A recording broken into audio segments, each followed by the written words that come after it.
Hello, and welcome to the weekly Scroll podcast brought to you by the Adventure Archive. My name is Ryan. And I'm Hunter. And today we have a special guest with us, Iko. Why don't you tell us a little bit about yourself, Iko?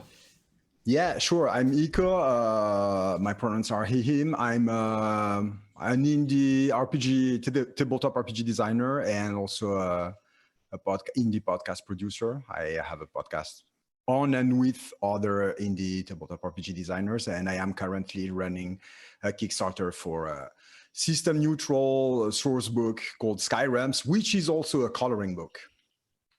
Exactly. And I'm super stoked to be here. Yeah, no, it's great to have you on. Yeah, I absolutely love the Lost Bay podcast. For anybody who has not listened to it, please do.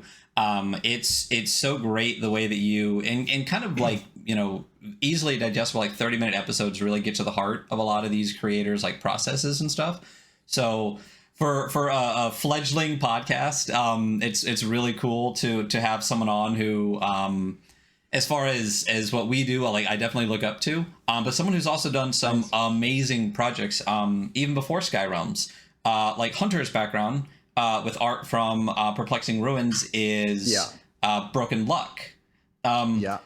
So what was your, let's start with Skyrealms though. So what was your inspiration for doing this coloring book system neutral project? Okay, so I'm gonna show what it is. Okay, so this is print test. It's a very early print test, so it's not the final book, but I want to test the concept. And what it is, it's a book in which you've got a lot of black and white images, art by Evelyn Moreau, a very cool French-Canadian artist that you can color in.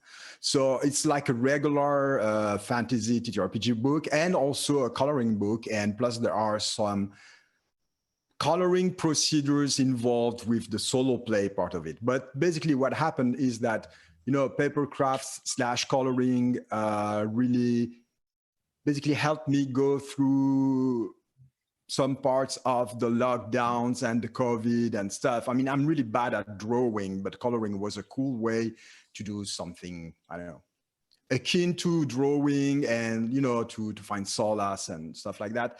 And I was looking for a way to put like tabletop RPGs and coloring together. And I don't know, I just love Evelyn Moreau's art. Her art is very unique. And I think that like the first spark was Evelyn's art, like her drawings, like really inspired like the first lines of text for Skyrealms. So yeah, in a nutshell, this is what happened, sort of. It's a really cool idea, and I think it's something that I think during the lockdown, a lot of us discovered that coloring books were a nice little therapeutic activity. That was enjoyable, and the art for this book looks really cool. So Skyrealms is like a system neutral source book essentially. So is it like, does it have its own setting? Like, can you tell us about the setting? Yeah, sure. So about what's inside, it's like 3 floating islands. So here are the islands. I mean, I colored them just to try the concept of just to test the paper. So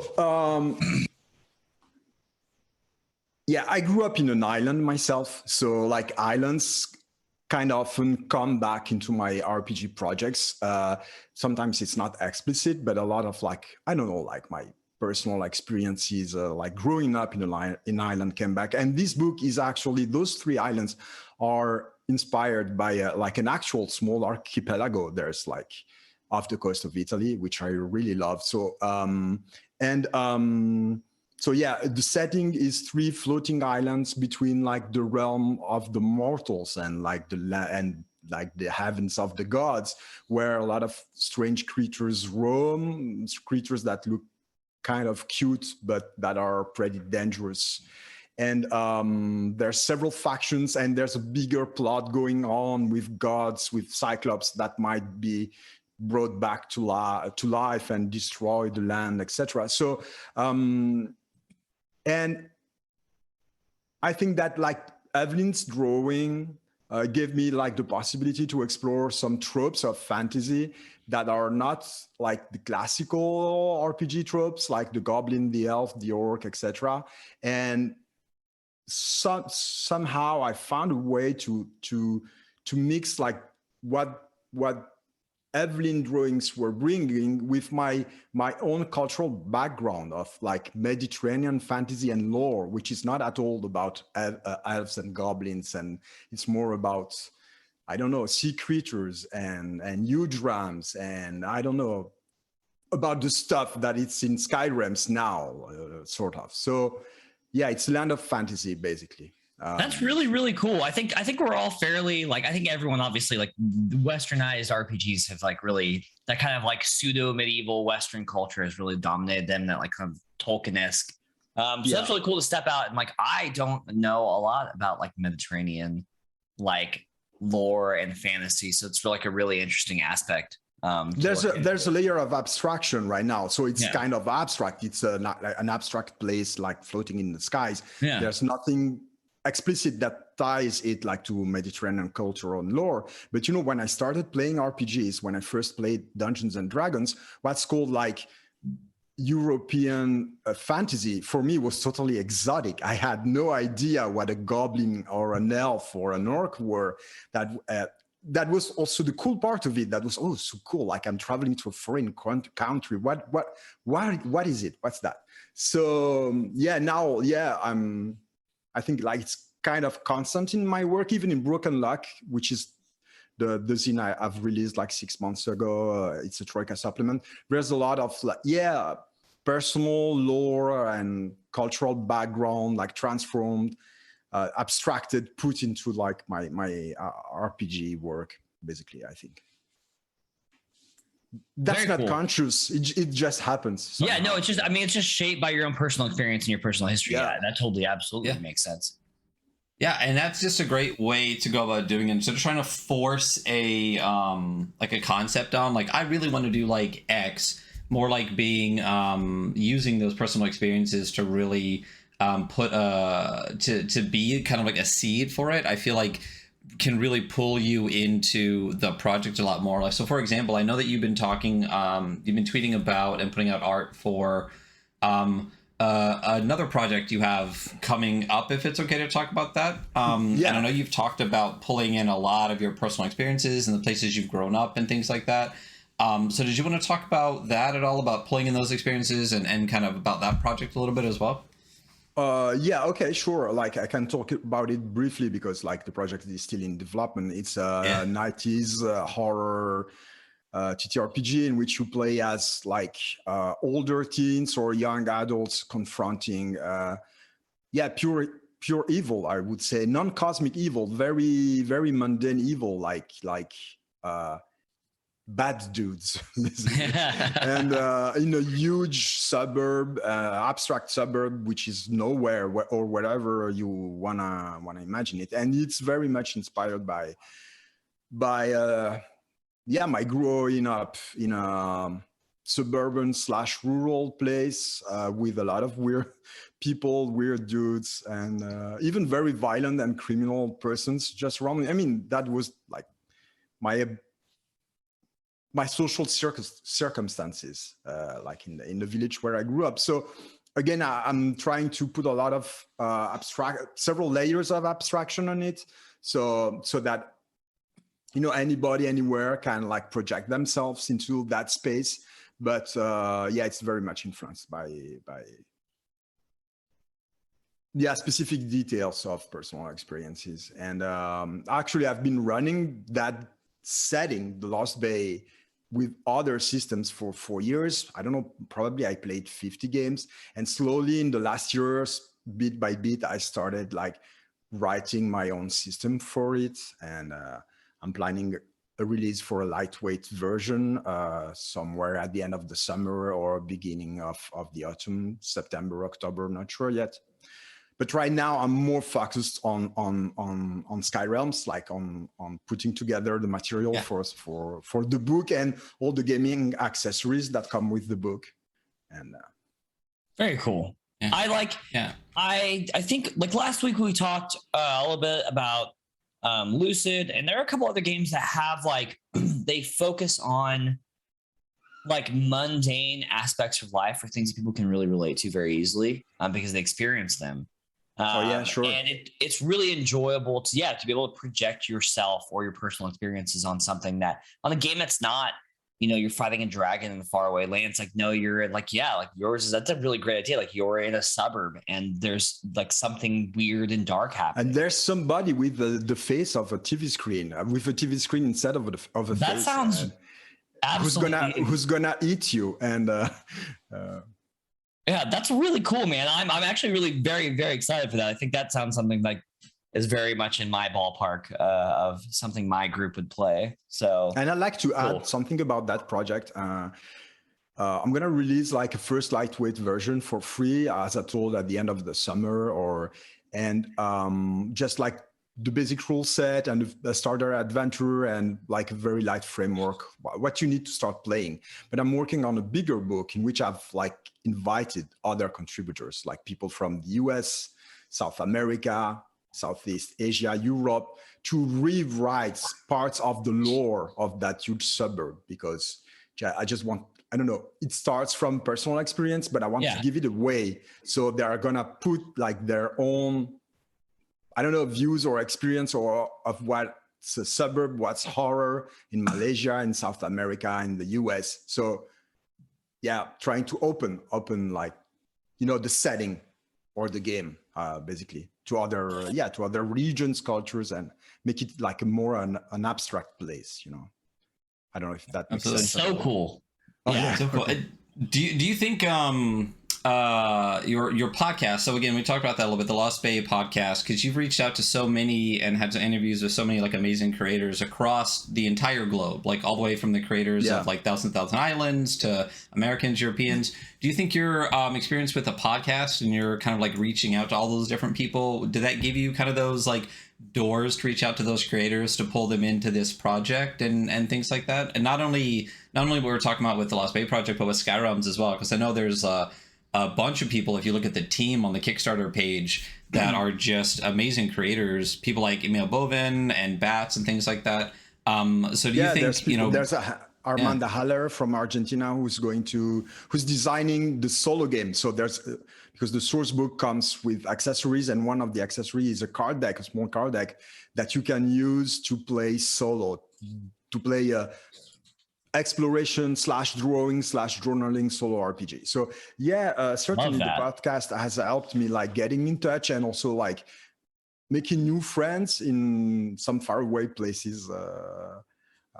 Far from where I live, but I think that's a specificity of our scene. And I've been playing RPGs for a long time. I've been playing indie RPGs without knowing probably that I was playing indie RPGs for some time, but I stumbled across what's called like the indie scene fairly recently, maybe 1 year ago or 1 year and a few months ago.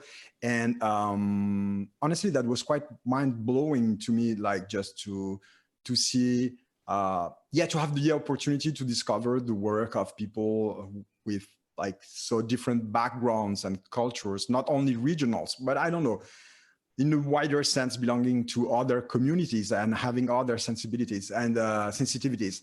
Like, you talked about Thousand Island, like discovering Zedek's and Mooncow's work, Thousand Islands was really eye-opening on what you can do with RPGs, Absolutely. Yeah, and I don't know, now it feels like obvious and easy for me to reach out and work with people who live like in other time zones. I think that 2 years ago, I would have not been able to think that, even. And of course, the pandemic has been like horrifying, and it still is. But I think it has forced me to reach out to people that were like somewhere else, and as we were all locked in, and really interesting how the pandemic itself, and for it's still going on, as you just said, but how many kind of projects and creators and things that when you're kind of like isolated in a situation, the kind of way that a lot of these really like amazing creative people kind of coped with it was coming up with a lot of these amazing projects that, you know, even as far as things like Wretched and Alone and the project you're talking about, all came out of it. So I guess I hate to even say the silver lining ish, because I don't think that way, but it's really interesting how sometimes the creativity can be a boon to your own mental health and being able to absolutely. get that out. And it's just fantastic how many people kind of found our scene and have been working in it and putting things out, you know, using that as an impetus for it. And also that has a very direct consequence on the way I've tried to approach writing, and maybe not on Broken Lack, but on Skyrealms, definitely, and surely also in the Lost Bay, which is like thinking, who am I writing for? You know, no, I'm not writing for like the folks living in my city, but for people who might be anywhere. So I have to write in a way that, I don't know, I'm not even sure what I'm doing, but I have to figure out a way that, you know, like what I put out is open enough so that it can create like a dialogue with people who are absolutely different daily experiences from mine. So I don't know, that made me think a lot. Yeah, and that's great. I love that. I love very much that community, that scene. I know it's not perfect, and I know there are like also there's problems, there's bigots, there's also nasty stuff, but I love the good part of it. Yeah, it has the good part of our scene, our like weird multinational like community of like several thousand people, which is fairly small for how far it reaches, right? Because I mean, we've had people from all over on this podcast now. It like there is so much good in it, and there is so much like conversation and idea sharing, and like I think anything that you look at, you can find the bad in it, especially a community of people that's large and far scaling. But yeah, I think this like our community is fantastic, and there's a lot of good, and I love that. You know, you're so focused on like bringing your own like writing and message or your projects to the table, but making them so abstract that people can project and tell their own story in like a medium that you are like handing to them. And I think that that's fantastic. I think that's such a cool idea. And the way that you talk about it is so interesting and such a great thought process, because, you know, I know Ryan's working on a system to be renamed. And then I have my own thing, which I might never release, but is like a fun thing for me. And now I'm like, is my thing, is it too Western? Like, is there a way I can make it less Westernized so that it can be more enjoyable if I do ever release it? So honestly, like really great thoughts. And thanks for coming on with that, because it sparks such a great like dialogue and like thought process. Okay, cool.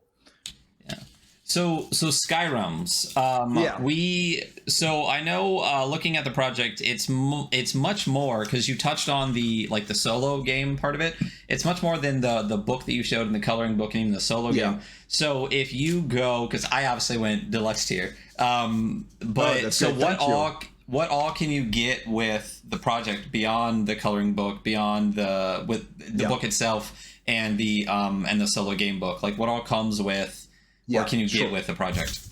Okay, so like all the materials, except for the solo card game, all the materials can be colored in. Like all that is going to be, and first of all the there's three tiers, like a digital tier, a standard tier, and a deluxe tier, and all tiers have everything. It's just they have it like in different supports. The digital has everything digital. The standard has the standard book printed and the rest of it digital.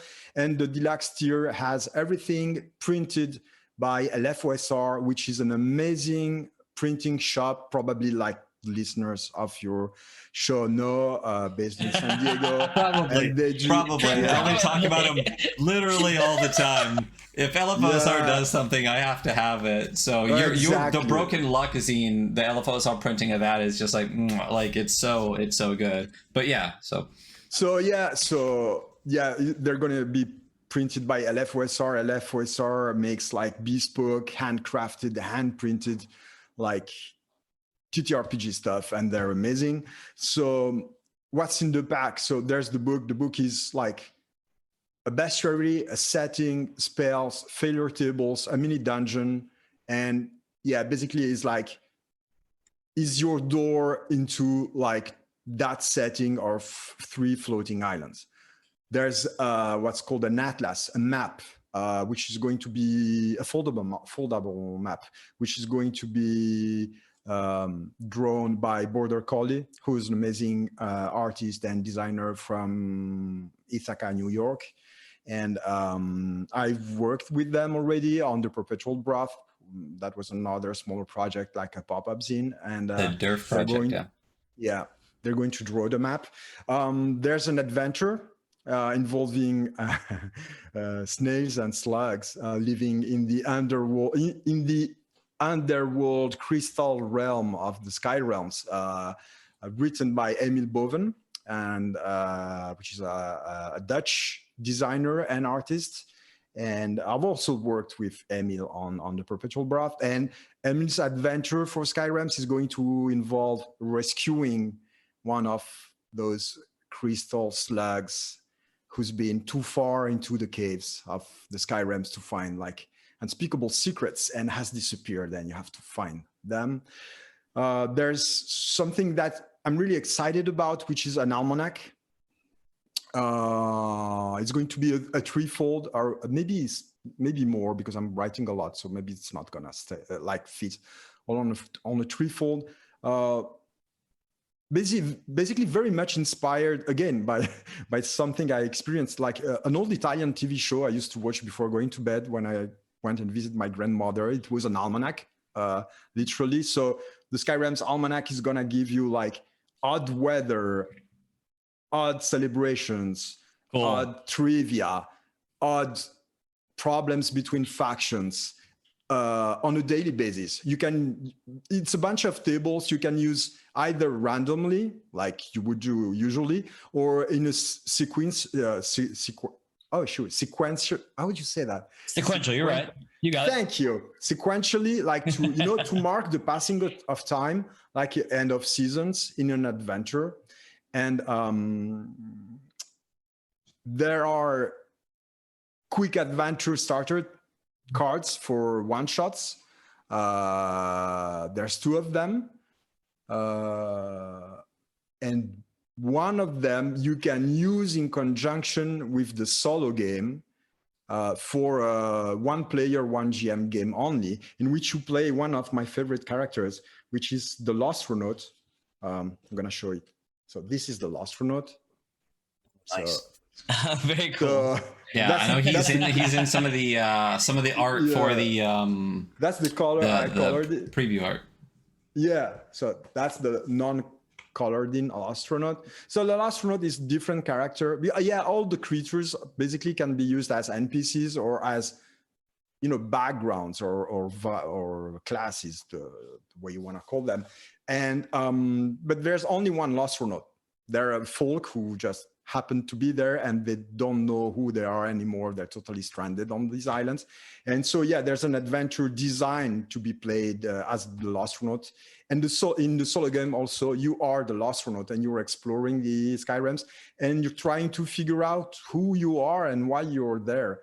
And I think I probably told you everything. Yeah. That's the thing. Like, you have an incredibly well fleshed out project. And I'm very, very excited for this. And the more we've talked about it, my excitement has increased. That's good. And we are massive fans of roll table, like your almanac that you're talking about, like your roll table setups that give you the setting and like what's going on, like the festivals, the markets, things like that. Like that is exactly maybe like one of the most important things to ever put in any kind of source book. And I'm really excited to go through that. And I will go through them sequentially because that sounds like a fun time, And and also like for me, like I think like the core spirits of the whole book, of the whole thing is like exploration, is exploring that strange land either as an outsider or as one of its like citizens, but still, which is exploring this ever-changing, ever-weird land. And I wanted like to give like players that experience with like the gaming materials. So what I mean by that is that you can use each of those things, like the quick starter cards, the adventure, the map, the solo game, whatever, alone or in conjunction with the rest, and the setting is fleshed out as you go through the different materials. It's not like you've got the whole setting in the book and then you got stuff to play with the setting. As you read the different materials, you know more about the setting and how the things are connected. I've tried to write it as like some sort of ecosystem, like in the bestiary. It's not like separate individual beasts. They all interact sort of with each other, eat each other, chase each other, transform into one another. So yeah, I've tried to make it like a living world you can explore. Yeah, like a living world as you play. Very cool. No, that sounds so cool. I wish more. Fucking awesome.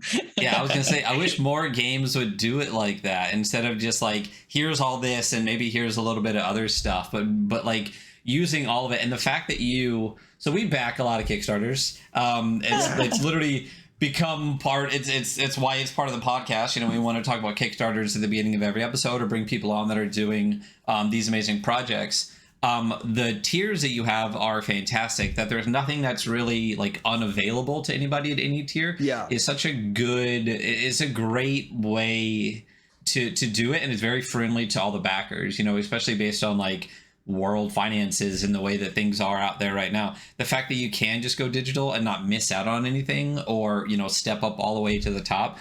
Is really, really fantastic. And like I said, it's really great and really positive for backers to rewarding for all the backers instead of trying to put things behind like a higher paywall. So, that was super important. Like backers are always taking a chance on a project. Basically, it's a bet somehow. It's their patrons more than backers. They're supporting a project.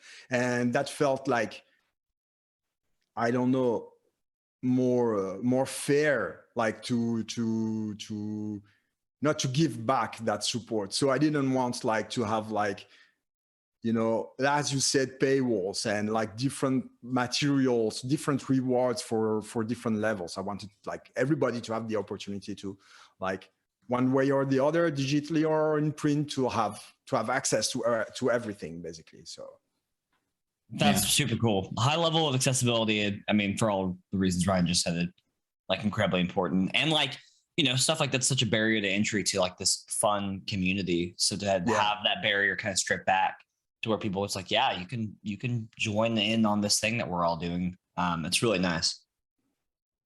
Yeah. I like he said, I can't even wait. I'm so excited for this project. And I know it's close to being funded. We still have 10 days left to get this funded and hopefully start pushing towards some of the stretch goals, because some of the stretch goals look really, really amazing. I know a lot of people, I know you're working with Emil, and we talked about Durf here on the podcast. A lot of people, they do like DCC and Troika and Merc boring and things like that. But I love that one of the first early things is the Troika, DCC, Durf and Cairn conversions, which sounds absolutely amazing. And then more from there. But there's so many cool things even beyond just this base, like kind of amazing sounding project to go for. So if you are out there and you have not backed Skyrealms, you got 10 days to do it from I don't even know what today is, Sunday the 26th until the 7th. Until the 7th, yeah. So this I can't imagine this project isn't going to fund, and I hate to say that, and I wish I had wood around me to knock on it, but I can't tell you how excited I am to see this and to see it come out afterwards. How much is left of the project when it wraps up? Right now, while you're listening to the show, you can multitask, you can do that. You can back and listen to the show at the same time. Yeah. Sorry, what were you saying? So how much is left, like when the project wraps, like if it's the project, like what are you looking at, like what work are you still doing with like the creators and things like that? Like how long do you still have once in 10 days once this is funded? So once it's funded, I've asked like the creators the other contributors to wait because they wanted to start right away, but I've asked them to wait, to hold their horses and to wait until the Kickstarter was successful, or at least until we had like the feeling that it was going to be successful. So basically, we're going to write this summer. The main book, the core book, and a lot of accessories I'm sort of responsible for are, like, I would say 60-70% written, and the rest they're fleshed out. I mean, it's ready. The notes are there. I just have to write them and send them to the editor, who's Sam Lee. And she's an amazing, you might know her. She's an amazing designer. She designed the solo game Anamnesis, and she's going to do editing for that game. And yeah, we're going to write with Emil and Armanda during July, August. And I'll try to go as quick as possible, honestly, and to probably fulfill, if possible, the game in early October or something like that. Like the core principle of the game, which is coloring, I've tested it several times. I've done several print tests. I've tried it with like crayons, markers, watercolor, and also other folks in the community. I've tried the pictures, and they did like some coloring tests, and so I know that works. And we did a lot of like prep work with LFOSR too, and like the stocked part of the paper they're gonna use, because like there's like the logistics have gone really weird lately. So really so they stocked like all like the thick cool paper they're gonna need for the zine. So basically, we are ready to go. It's going to be a busy and fun summer for us, but very cool. Yeah. So again, if you are listening now, whether you are listening on podcast, you're here on Twitch, or you're listening on our YouTube channel, back this project. You got 10 days. You got till what month are we in? June, July 7th. To back this amazing project from this amazing person, amazing creator that we have on the show right now, Iko. And also make sure you go listen to the Lost Bay podcast as well. I've already listened to at least the season 1 at least twice, and it's one of those things, like anytime I hop in the car for any period of time, I just throw on again. So a lot of amazing stuff coming from you. And you've been a supporter of us for a long time. I love your show. Early There's on. Such a good energy. I love it. And I love the reviews you do have the Kickstarters. That's great. That's really great. That's great. I love it. We do love Kickstarter a lot. Yeah, I wish my wallet wishes I loved it a little bit less. But that means a whole lot to us, because again, like, I really respect you and your creativity and what you've done with not just your podcast, but with the community in general. So it was really amazing to see your support early on, and then to also like now have you on the show. It truly is. It's just an honor to have you on, and it's been great to talk to you. And like Connor touched on earlier a little bit, like listening to you and the way you talk, and especially about projects and everything, and just like the multiculturalism and the openness that you have towards the community and to all the people in it. It's really inspiring. So so thank you so much for all of that and for being here. Yeah, thank you for having me. I mean, I'll come back whenever you want, honestly. So, absolutely. We would definitely have you back. This was a really great discussion, and I really appreciate your thought process on a lot of things. So cool. So just shoot me another message when the next project is ready to be crowdfunding, and we'll have you back. So I'll do that. So we're gonna go to a quick break. Again, back this project, Skyrealms from Iko. It's on Kickstarter right now. It is amazing. We're going to cut so we can do our goodbyes and everything, and we'll be back in just a little minute. We're going to go over a couple of Kickstarter projects, and then we're going to be going over Bastards from Michah Anderson and Merger from Michael Elliott. So we'll be back in just a moment, everybody. Hello, and welcome back to the Weekly Scroll. Still trying to remember how to do this. We're getting there. And I'm still Hunter, so the second intro, our names are above our heads if you don't remember it from the beginning part. We did cut to the industry, so we're gonna do a quick Kickstart the Podcast again this week. Talk about some other cool crowdfunding projects that are going on right now, and then we're gonna get into the games that we're doing today, Bastards and Merger. So let me kick over. What are we talking about the Kickstart the Podcast today, Ryan? What are we talking about? Let me find the right window. Chat, can I get a drum roll?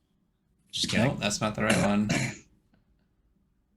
Why does that say Kickstart the Podcast? Right windows. Here we go. The first one I want to talk about is Abyss of Hallucinations Volume 2. Woo! Yeah, big woos. From a friend of the show, Max Moon. I feel like this Kickstarter window is not where I want it to be because it's cut off way at the top, but oh well. So we obviously have Abyss of Hallucinations Volume 1. Did you get the physical for Volume 1? I did not. I got the physical for Volume 1, and let me tell you, it is so pretty. Yeah, it's so it looks beautiful, pretty. So. It's gorgeous, and not only that, it's a really fucking cool project. So it's a Merkborg project with this specific setting, but there's also a lot of like Aleister Crowley inspired parts to it. And that was Volume 1, and this is Volume 2 for that. So this is Volume 2 of the Merkborg compatible setting based on Aleister Crowley's Book of Lies, which is cool as fuck in and of itself. So why does this look so weird and stretched out? I don't know. I'll figure it out some other time. But yeah, so going into this, I'll just start from the beginning. The wickedest person to walk the earth perished before getting a chance to play the greatest Merkborg on Earth. While the Megatherian may not be available to GM your nihilistic Jones across the abyss, they have spoken to me as truly as any. A full frontal assault on truth. The resulting text is rife with falsehoods, misnomers, and utter disregard for accuracy. Yet from beneath love and death, a new law for a new eon is erected. Play what thou wilt. So this piece of art up here, this guy right here, is the Megatherian. And this is just, as we said, another amazing project from Max Moon, who did 12 Years, who did Abyss of Hallucinations, who did so many other things. So this, if you're looking at the screen, is the screen printing for the Abyss of Hallucinations. It's pink, which if you watch the show, we Big love here on the show. Pink. Little bit lighter pink. This is more of kind of like a pastel. Pastel is a really good color for it. Pastel and gold, but the way that they printed this on the first one is absolutely stunning. If I could just fucking unpack my shit after I moved, I could show you the physical of this, the first part of this. Listen, if you're listening to this in podcast land, or like, you have YouTube open in the background, you're just listening, I cannot tell you how hard this fucking book slaps. It is beautiful. I mean, which is like, I don't want to be like, oh, that's typical Max Moon, like it's not great, but like, dude, but it's typical Max Moon, so it is fucking great. Yeah. Like, Yeah. There is a box that you can get with it, which will fit both Volume 1 and Volume 2, which is fantastic. And we all know Ryan got that, so of course I got that. There's also 6 abhorrent new enemies, illustrated by David Hoskins. 7 new location descriptions, new thelemic miseries, with the final Liber 7/7. New occult treasures, ritual components, D7/7 corpse plundering tables, the Skidoo Inn, which is an inn where everyone is welcome but no one is allowed. The Path, which is an amorphous, ever-changing quest-generating experience. Guidelines for running hex crawls in the abyss, and a zine index for quickly finding content between the volumes. And you know, at least one of us on here loves us a good index. We do love a good index. So we do love a good index. So the project looks amazing. And again, if you've backed anything from Max Moon or know anything about Max Moon, this is a very Max Moon project. In that it's awesome and it's stunning. Very Max Moon, as in it's fucking sick and really well made. So friend of the show, Max Moon. So reward tiers, you have. I'm not gonna slaughter the names listed on these reward tiers, but the first tier you get Volume 2 PDF only, and that's $10. Lamp of the Abyss is $20. You get print and PDF, screen printed. 35 Star Babylon is zine box and print plus PDF of Volume 2 and all physical stretch goals. We got the Praying Mantis at 80, which is the box, print and volume of PDF Volume 2, screen printed copy of the Book of Law, and a Megatherian t-shirt. At 100, you get a Kickstarter exclusive edition of Volume 2 with foil and satin ribbon bookmark made by Max Moon, and that includes everything in the previous tiers. There is a Megatherian OG tier where you get the original 8x10 pen and ink illustration of the Megatherian by Tom Davis. also known as Dark Transmissions on Instagram. And then there is a $450 tier. There's a limit of 2.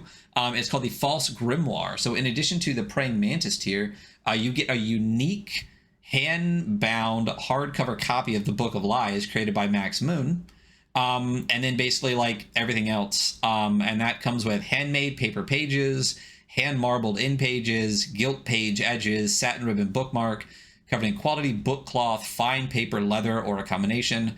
And the cover may be screen printed, foiled, or debossed, and each copy will oppose the other. So there's only 2 versions of this. One will be a light version, one will be a dark version, and that's it. And both those tiers went within the first 5 minutes, so they're gone. Wow. Well, shout out those people, you know? Yep. And then there's a lot of add-ons. You can get the Book of Lies, you can get Volume 1, you can get the Book of Law reprinted, you can get a full of the original illustrated map, and you can pick up a t-shirt if you want. So this is like all of the amazing parts that were from Abyss of Hallucinations 1, like tenfold for Abyss Hallucinations 2, and you can still pick up all those parts. You know, like if you saw this project out walking around, you'd be like, that project fucks. Yeah. So very cool. Ryan, what level are you thinking about backing it at? I'm not quite sure.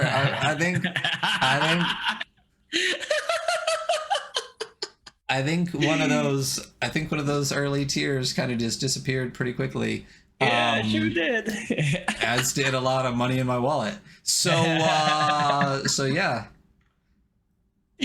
So I love me some Max Moon. So yeah, dude, we are massive fans of Max Moon on this podcast, actually. So actually, you know what? Actually, right next to me, there we go. I got Max Moon thing always within arm's length. You got to. There we go. That's what I wanted. The whole thing was just too up there. So that is Abyss of Hallucinations Volume 2 from Max Moon. Go back it right now. There's 24 days left. It's already funded, so we're deep into the stretch goals. So get to stretching. Past funded. So yeah. I mean, it funded in the first 30 minutes. You know, I mean, just the 2 false grimoires got it. You know, almost a third of the way funded just in those 2. Yeah. So yeah. Another project I want to talk about a little bit again this week is Gangs of Titan City. I know we talked about it a little bit last week. I want to bring it up again. It's an amazing project from the people over at Soul Muppet Publishing. Gangs of Titan City, the grimdark urban role-playing game with faction-focused, consequence-heavy mechanics from the creators of Best Left Buried. They also did Orbital Blues, which is fantastic. And I can only assume that this is... love Orbital Blues on this show. I can only assume that this is going to use the same core mechanic that they use in Orbital Blues and Best Left Buried, which is fantastic. Yeah. But by throwing in all the consequence stuff, which is like some of the best parts, Best Left Buried, this looks like a really cool project. I don't know a whole lot about. I assume it's from 40K. A lot of people talk about Necromunda when they talk about this project. I looked into it a little bit. It does sound like a similar kind of like faction-based, like bunch of just like world fuckery going on here. But it is a grimdark future role-playing game that thrusts its characters into a nightmare super city that wants them dead. The game casts your players as desperate gutter scum who will soon dominate the underworld as crime lords or end up riddled with bullets. The game helps you create stories in the vein of Peaky Blinders, Scarface, or Blades in the Dark, but cast into a brutal and uncompromising urban future. So this looks really cool. There's a free quick start you can go check out right now, which I've looked at. It's really cool, and it's pretty big. It's pretty in-depth for a quick start. The cover art looks amazing. You can tell it comes with a ribbon already right there. And there is, and if you know me, you know which tier I backed at. There is a Kickstarter exclusive cover, which is right here. As I'm showing this, to me, it looks like it's a debossed like future handgun on the cover. Nothing else. Oh yeah, this one. Yeah, I remember us talking. Okay, cool. Looks cool. So absolutely cool. Looks super cool. There's only 3 days left for this project. And it is so close to funding. It is at about 17K of 18.3K USD. And in pounds, that's 13.8 out of 15. So definitely go fucking back this project. It looks really amazing. I want to play this game. So you got to get out there. It's got over 300 backers. It's 333 backers with 3 days to go. That's omen enough for me. Go back this fucking project. It only needs, like I said, about 1,400 more bucks. So hopefully in the last 48 hours, when those 48-hour emails go out, a lot of people will hop on this because it's great. And Soul Muppet's great.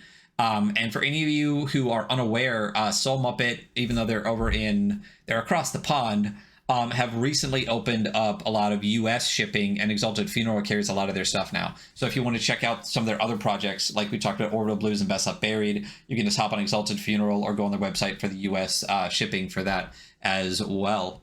And then just to touch on what we talked about earlier, so I can show some images on the podcast of the deluxe tier for Skyrealms, when we just talked about Iko.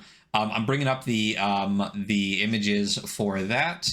He went over in depth most of the all of the project and the tier rewards and everything. But I just want to have this up so that you people in YouTube land, because sorry podcast, you can't see this, can see how cool some of this looks with the almanac, the gorgeous book, the solo card game, the adventure pamphlets and cards and things like that. It's gorgeous, and it's all ready for you to color it in. So go back that.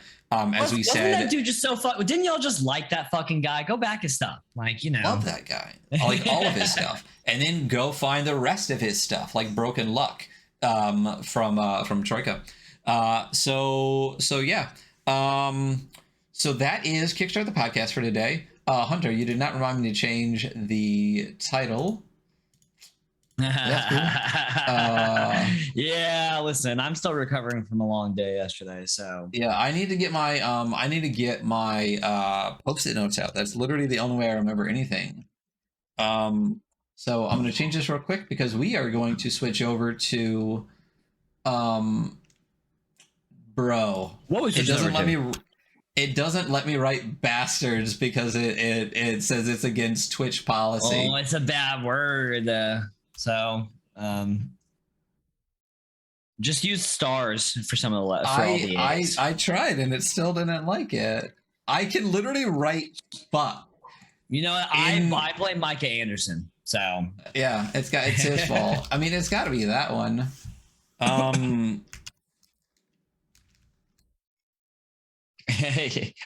actually, try a 4 in 7A. We have a lot of people in. I know you're listening to this.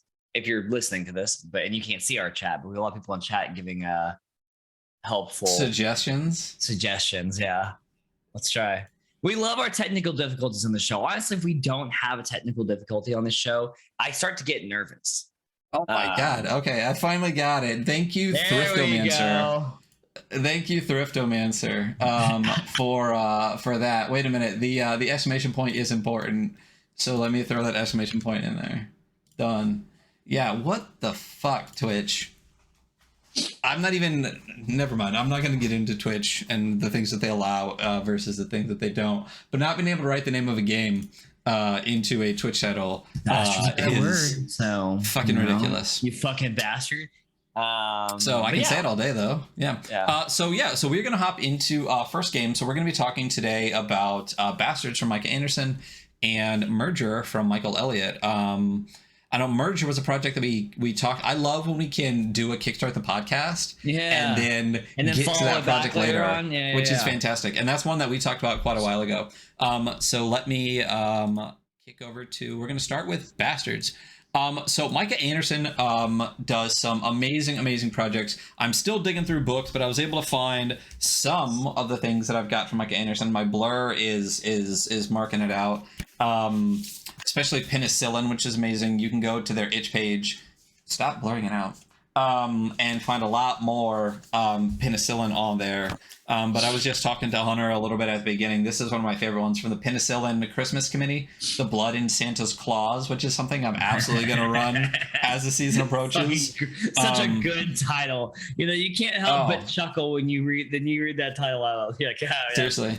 But I guess the Penicillin Christmas Committee consists of Michah Anderson. Yeah, I'll throw the itch link up there as well, Micah, because I think it didn't make your thing come through. But Michah Anderson, Fiona Geist, Bats, Vi Huntsman, Nate Trim, and Jared Sinclair. You know what kills me and really like just blows my mind at the same time? The fact that people like fucking Mike Merles are a household name for thousands of people, but like Michah Anderson, Fiona Geist, Bats, Vi Huntsman, Nate Trim, and Jared Sinclair, who are exponentially just like better, more intelligent, and amazing like ttrpg minds, aren't household names, and that fucking like just kills me, because every single person that I just have on this list are absolutely amazing, and they have projects that we'll be going over at some point or another on this show, but starting with Bastards. Let me actually throw up that link real quick, and then we'll do that. Or do you want to throw in the itch link for Michah Anderson if you get a second? Yeah. So Bastards is an awesome. It's a small zine. Again, I wish I could find the box that I packed it away in, because again, if you look behind me through the blur, you will see an empty bookshelf, and that is why we are blurred.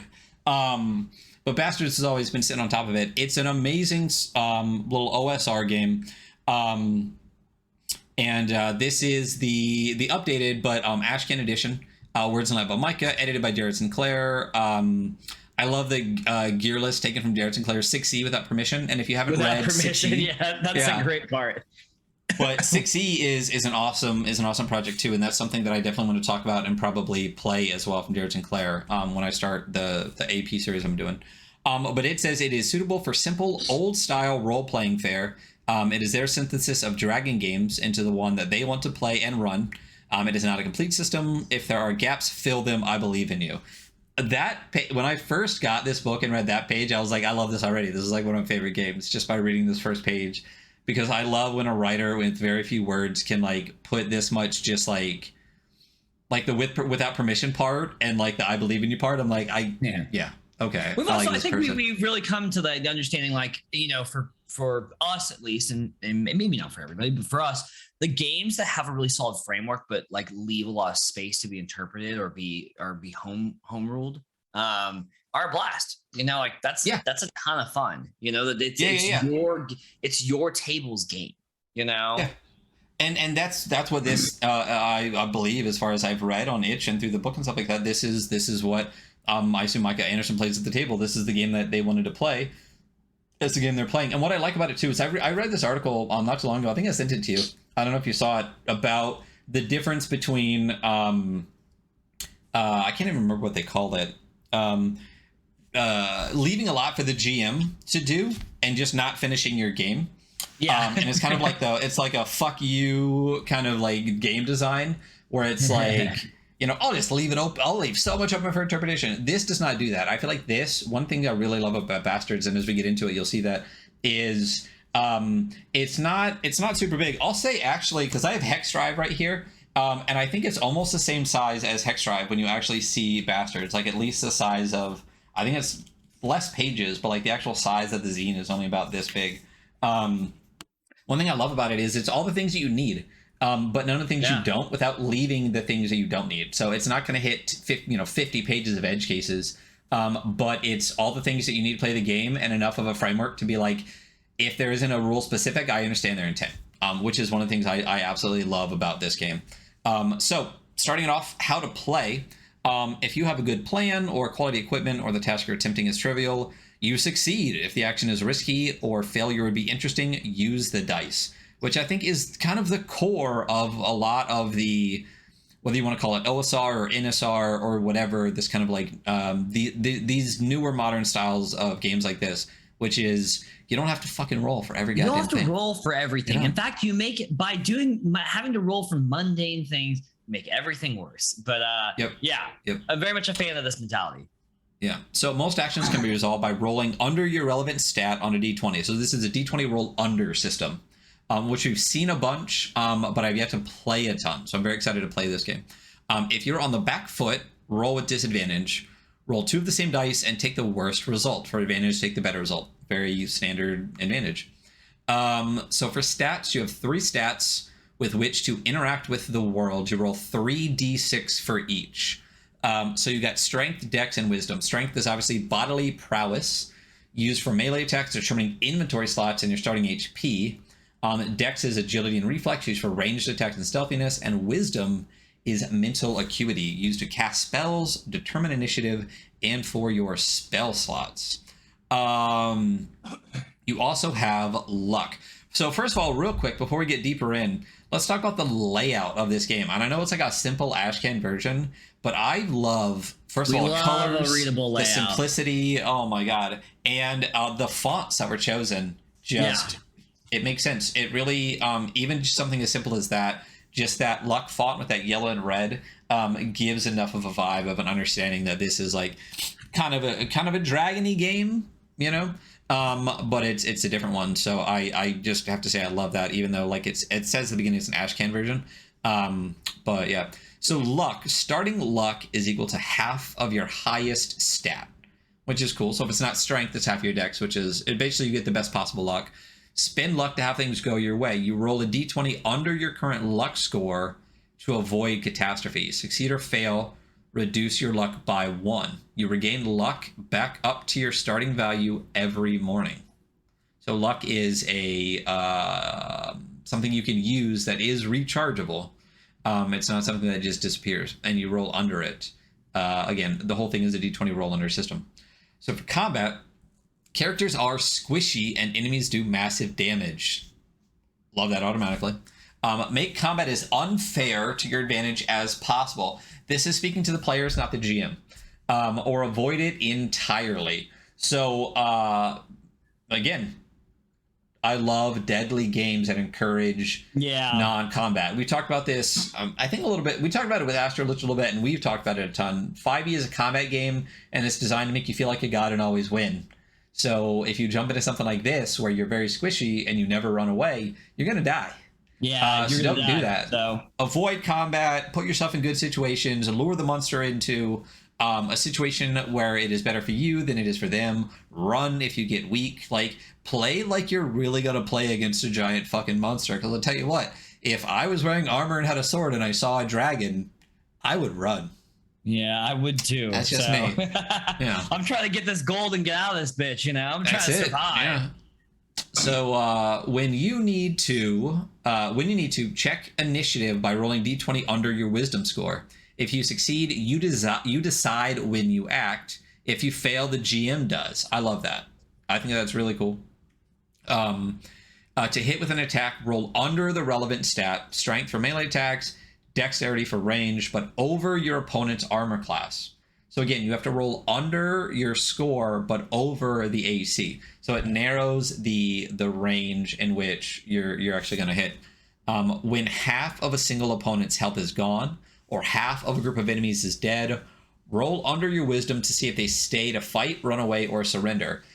Super clean, basically like morale score without having to add a morale score, which I really like. One of the things in general that I like about Bastards is just how simple and straightforward a lot of the rules are, where you're just like, oh, that's such an easy way to do that, but it makes so much sense. And this is one of those ones where I'm like, oh, that's a super easy way to do that, and I don't have to like determine someone's morale score or whatever. It's literally just a roll derived from your own stuff, which is all you really need. I mean, especially considering a d20 is a 5% chance for every fucking thing anyway. Health. So we talked about earlier that strength is what you determine your starting health with. So to determine your starting HP, roll d6 and add half of your strength score. So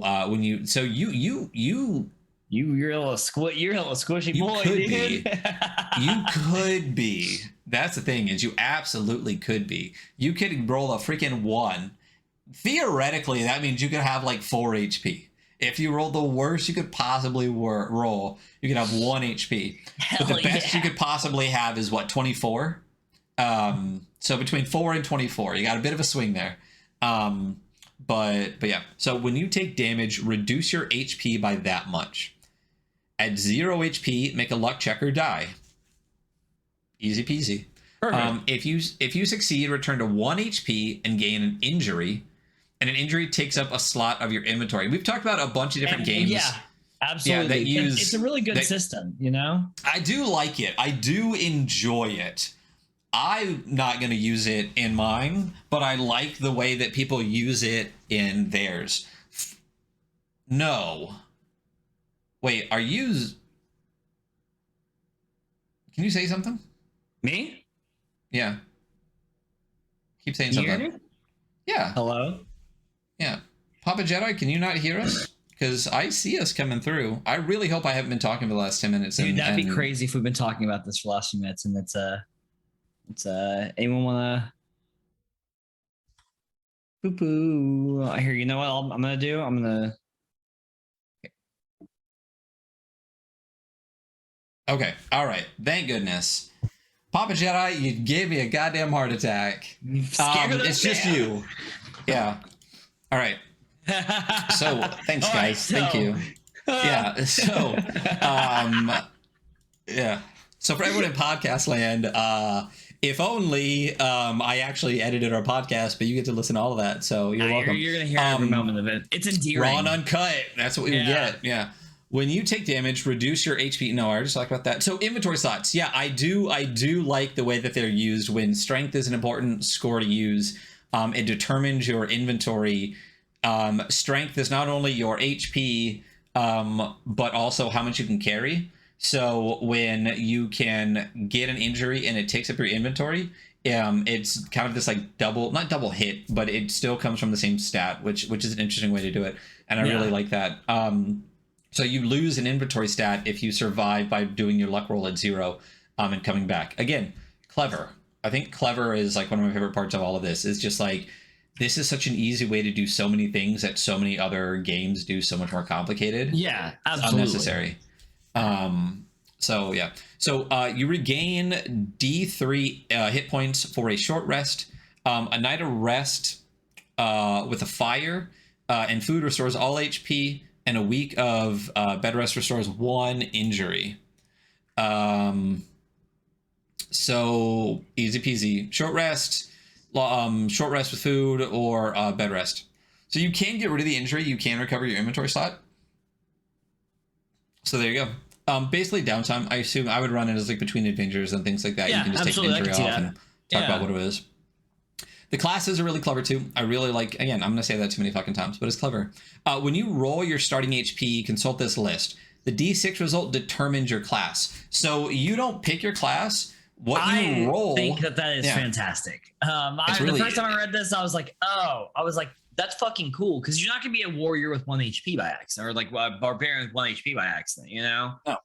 You're gonna be what it makes sense for as far as your starting HP. Yeah. So, and this is based on the D6. So you roll D6 and then you add half your strength score. So based on the D6, you get one of these classes. So Squishy Boy, lowest, smallest one. Well, if you only have 1 HP, you're a wizard. You start with 3 spells and can reverse spells without a wisdom check. And we'll get to that. If you have 2 HP, you are a cleric. And you start with Mend Flesh and 1 other spell.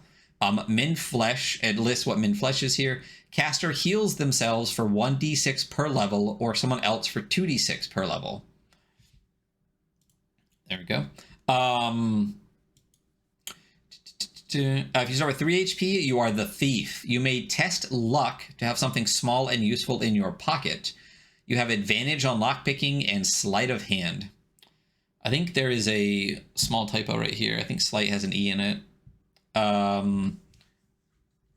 4 HP, you are an assassin. You can create poisons or potions from plants and common materials.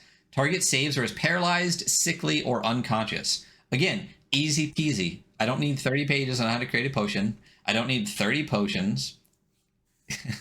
And then it's the save or those 3 options, and that's it. And I like that. Again, absolutely. Super clever, super clean. And for 5 HP, you are a fighter. You have advantage to hit with melee weapons. Roll an additional weapon at character creation. And at 6 HP, you are the barbarian. When you attack with a weapon, roll the next size up for damage, and you ignore this ability while wearing armor, which I like. Barbarian. Yeah, and it gives it that nod to like the unarmored, HP and stuff like that. Yeah. I love the way that these classes are done. It's super easy. Your HP determines it. You get 1 little bonus, and that's it. That's all class. Yeah, and the rest I of it love is that. you doing what you do. And I really like that all of the little features that they give are In a weird very way- like. Good. No, I was they're saying, just in a very. way, it reminds me they of Into the Odd. Like a the little bit. health, Yeah. like when you use health to determine like you're starting like not, it's not class, but it's your items. I mean, that's as close to class as you get. I really, really like that. It's such a I mean, I don't see that very often, and I just think it's a very clever way to Yeah. I think again, we say clever a bunch, but like this whole thing is like super clever. I love. Yeah, it is. I love the way that again you get you've already determined all your HP. You've already determined your stats. Your stats determine your class, and your class gives you this one little bit that really like personifies the class that you're going to be. Assassins get poison. Fighters get an additional melee weapon, or you get advantage to hit with melee weapons. Barbarians get a bigger hit, things like that. It's just smart. It's a really streamlined, cool way to do it. And again, this is again one of the reasons I absolutely love this game, and it's definitely been a huge inspiration for when I'm like writing or even like thinking about like playing and running games as well. So inventory, you can hold a number of items equal to your strength score. We talked about this already, and an injury takes up one of those inventory slots. Most items take one item slot, but each piece of armor takes two, while weapons take as many slots as they require hands to wield. Small items like coins or arrows don't take up any slots. Inventory. Perfect. Fantastic. Super easy. Love that. Yeah. So, and then, like we said, injuries take up one. I would, and this, again, without having to say it, it also leaves up open interpretation to the GM, because you're not going to carry a fucking horse in your pack and just call it one. It says most items take up one item slot. If you're carrying something that's going to like weigh you down carrying two-handed, I'm going to say it takes up two slots. You know what I mean? Yeah, like absolutely. Just like anything else. And it's just like it's an implied thing in there, which again I really enjoy. So you gain an injury after falling to 0 HP and succeeding a luck check. Injuries take one slot of inventory space, then you can't use that slot until the injury is healed. Why don't you roll me 2d6 real quick, and we'll see what injury you could roll. So there's d6 tables here. Two ones. And 2 1s? Yeah. So the first d6 is a location. You got leg or foot, armor, hands, stomach, chest, head, or internal. So you got leg or foot. And then the type, you rolled a 1, which is lacerated. So you got a lacerated leg or foot. Not super ideal. Not ideal. There's also crushed, stabbed, abraded, burned, and cursed, which is interesting. I like that one kind of like non-physical one that's thrown in there at the end. Absolutely. Yeah. So, Matt, clever, quick. Again, really enjoy that. Equipment. You roll for a starting weapon and an associated ability. Everyone starts with a cloak, 3 torches, 3 rations, a water skin, and a knife. Unarmed attacks do 1 damage. Smaller shoddy weapons roll d6 with disadvantage, while normal weapons roll d6. Micah tweeted, I think it was yesterday, about not doing 1d6, and it just makes me I just noticed that he doesn't put 1d6 in. It's kind of implied, if it doesn't say a number before the D and for the dice, it's like, it's 1. It's the implication. Yeah. Unarmed attacks do 1, smaller shoddy. Heavy or impressive weapons deal d6 with advantage. Magic weapons do 2d6 damage and do something cool. Armor comes in pieces. Sick. And I like this part a lot. And don't forget, each one takes up, I believe it's two inventory slots. So armor comes with helmets, cuirasses, greaves, gauntlets, surcoats, and shield. Each piece weighs 2 slots and increases your armor class by 1. But that means if you're wearing a full set of armor, you got 1, 2, 3, 4, 5, 6, 12 slots taken up to do your entire full armor set. Doesn't leave a whole lot of room for anything else. And if you do that and you got a couple pieces, because don't forget your weapons and like anything else you got to carry, and you get an injury, inventory slot's gone. What piece are you checking? Yeah, absolutely. So, and then you have to still find all of these things to collect all the armor that you're going to get to begin with anyway. So weapons, you roll d6 for your starting weapon and ability. So why don't you roll me a d6 and then I'll go through these 6. I rolled. Are you fucking kidding me? I rolled another one. Another crit fail. Another one. Unarmed. So you got unarmed. That's it. You start with the spell. Why don't you roll me 3? Why don't you roll me one more d6 as well? Because that would be the class that you started on. 5. So fighter.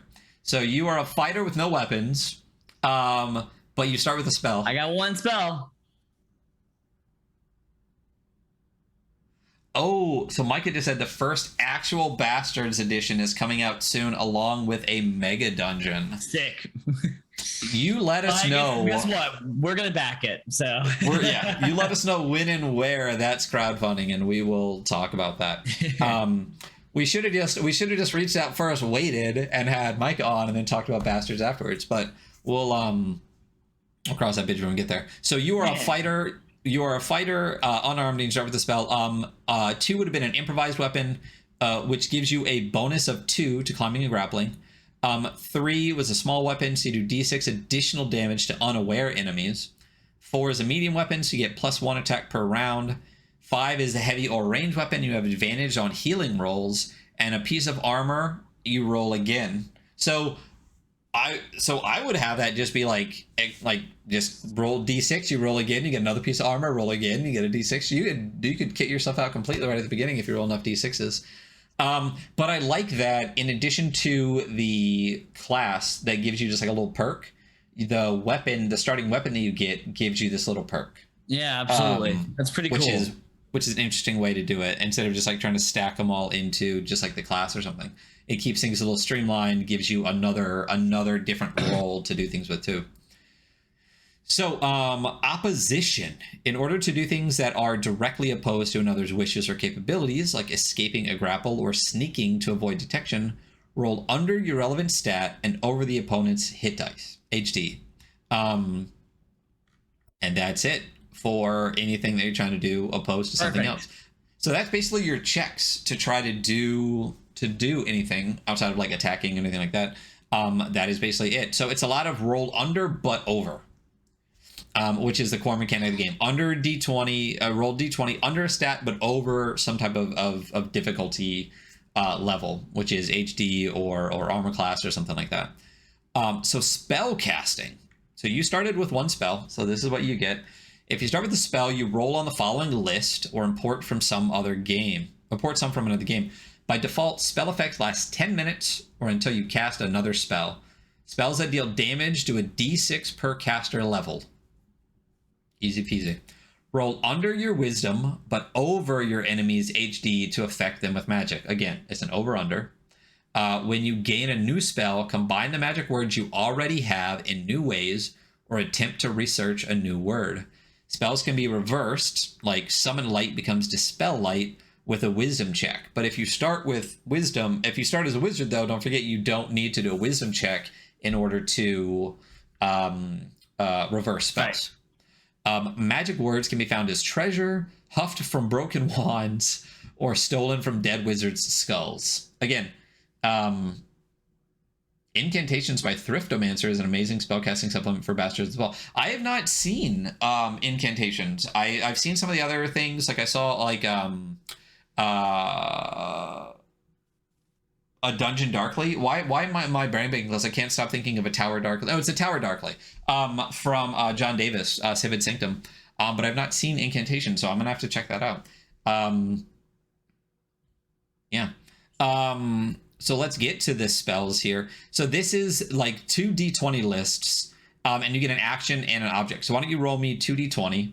Yeah, absolutely. Oh, link in chat. Yep, I just dropped the link in chat. So, because I just bought it the moment we talked about it. I was going to say, if it's on Spear Witch, then I'm going to be going and grabbing that right now. So why don't you roll me 2d20, and we'll see about that. So Thriftomancer is on Itch. So search Thriftomancer on Itch, and you can find that Incantations. And they said it is also available on Spear Witch, which anyone listening knows that. Much like Exalted Funeral, Spear Witch is an amazing zine site for a lot of indie stuff. And beyond just RPGs, has a lot of like tarot cards and kind of esoteric stuff as well. So definitely go check out Spear Witch. We do love Spear Witch. Okay, so I rolled a 4, so I have Enthrall, and then 20 Sadness. You enthrall Sadness. I can enthrall Sadness. Interesting. Hell yeah. I would say like in others, you know, like you can make them fucking, you can just create, I can finally just create emo girls. There you go. You can even have a little cat. Yeah, perfect. It's the dream, y'all. There are a lot of really cool ones, like teleport, transmute X to Y is really cool. See-through, engorge is a good one. Protection from is interesting. Disintegrate, combine X and Y is interesting. And then those are actions and objects. You got self, wine, blood, metal, ooze, corpse, bones. There's a very cool spread across this. And it's really interesting how you can... So in this system, anyone can do magic. Wizards just get to do the reversal without doing the wisdom check. So you can flip your spells or not. And that's really cool. And I like just the spread. So across these 2 rolls of 20, these 40 things, there's a really, really, really interesting spread across different things from, like I said, self, glass, corpse, air. There's a lot of things that you can do. So it's a really clever way to do a magic system. I like it. It makes me really want to streamline my magic system a lot more. And use a lot more inspiration from this. But yeah. So spell slots. This is fun. I mean, it's also like you're gonna come in here and roll 2d20, and who knows what the fuck you're gonna get, and it might be like you're gonna make like it's a ton of fun, like just odd interactions, you know? Yeah. And this is the kind of game where you can literally like just show up at the table, roll like 5 dice, and get going, which I really, really love a lot. So spell slots. Each day at dawn, you can prepare a number of spells equal to your wisdom. You can prepare multiple instances of the same spell. You can use each prepared spell once, and that's it. Because, again, don't forget, like, everyone can use magic. There's not just, like, one wizard who has, like, a massive spell book. You collect magic, you can do magic, and that's just how it works. So wisdom is your score for that, and you only get to use each one once, but you can do multiples. And as you find more spell words, you know, huffing wands and stuff, you can do more. Advancement. Every other session, or whenever you do something impressive, gain a level. Love that.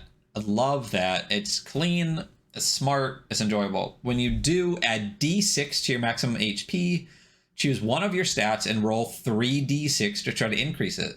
If you roll over your current score, raise it by 1. There's always options, and the way that the advancement in this works, your HP is going to go up, and your stats to a point. Do you know what the bell curve on a 3d6 is? We know 2d6 is like, it's 6 to 8, right? With the assumption that, I know PBTA uses 7 to 9 because there's always the assumption you have at least +1, but I think the bell curve on 2d6 is 6 to 8, right? Luckily, I'm never in far the away from a probability calculator. Let's see. So on 3d6, the bell really tapers off at 10, 11. That's the height. That's the height is 10 and 11, and it starts dropping off 12 and above, and then 11 and below. So like 9, 10-ish is where your average stat's going to be when you start. So you got plenty of room to roll over that to a point. Yeah, but once you start to hit like you just said, like 12, 13, 14, it's going to be a lot harder to get to roll high enough to go over. This game's not about creating a god, so you're a dude. You're a dude. By any stretch, you're a dude. That's it, you're a dude. But every other session, or like they said, when you ever do something impressive, you can choose one stat and try to do that one time. So theoretically, like every 2 weeks, you get one shot at one score to increase it. So man, if you got 3 bad rolls in a row, like Michael said, you are a bastard. That's what you are. You're just some fucker, you know? You're some fucker who's fucking in here putting their tongue inside of a wizard's dead skull to try to taste magic out of it, you know? Like, So every 2 levels, instead of gaining HP, you can enhance your class ability.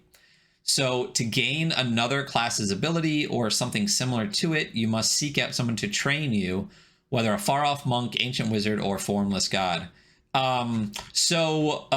Enhancing the ability,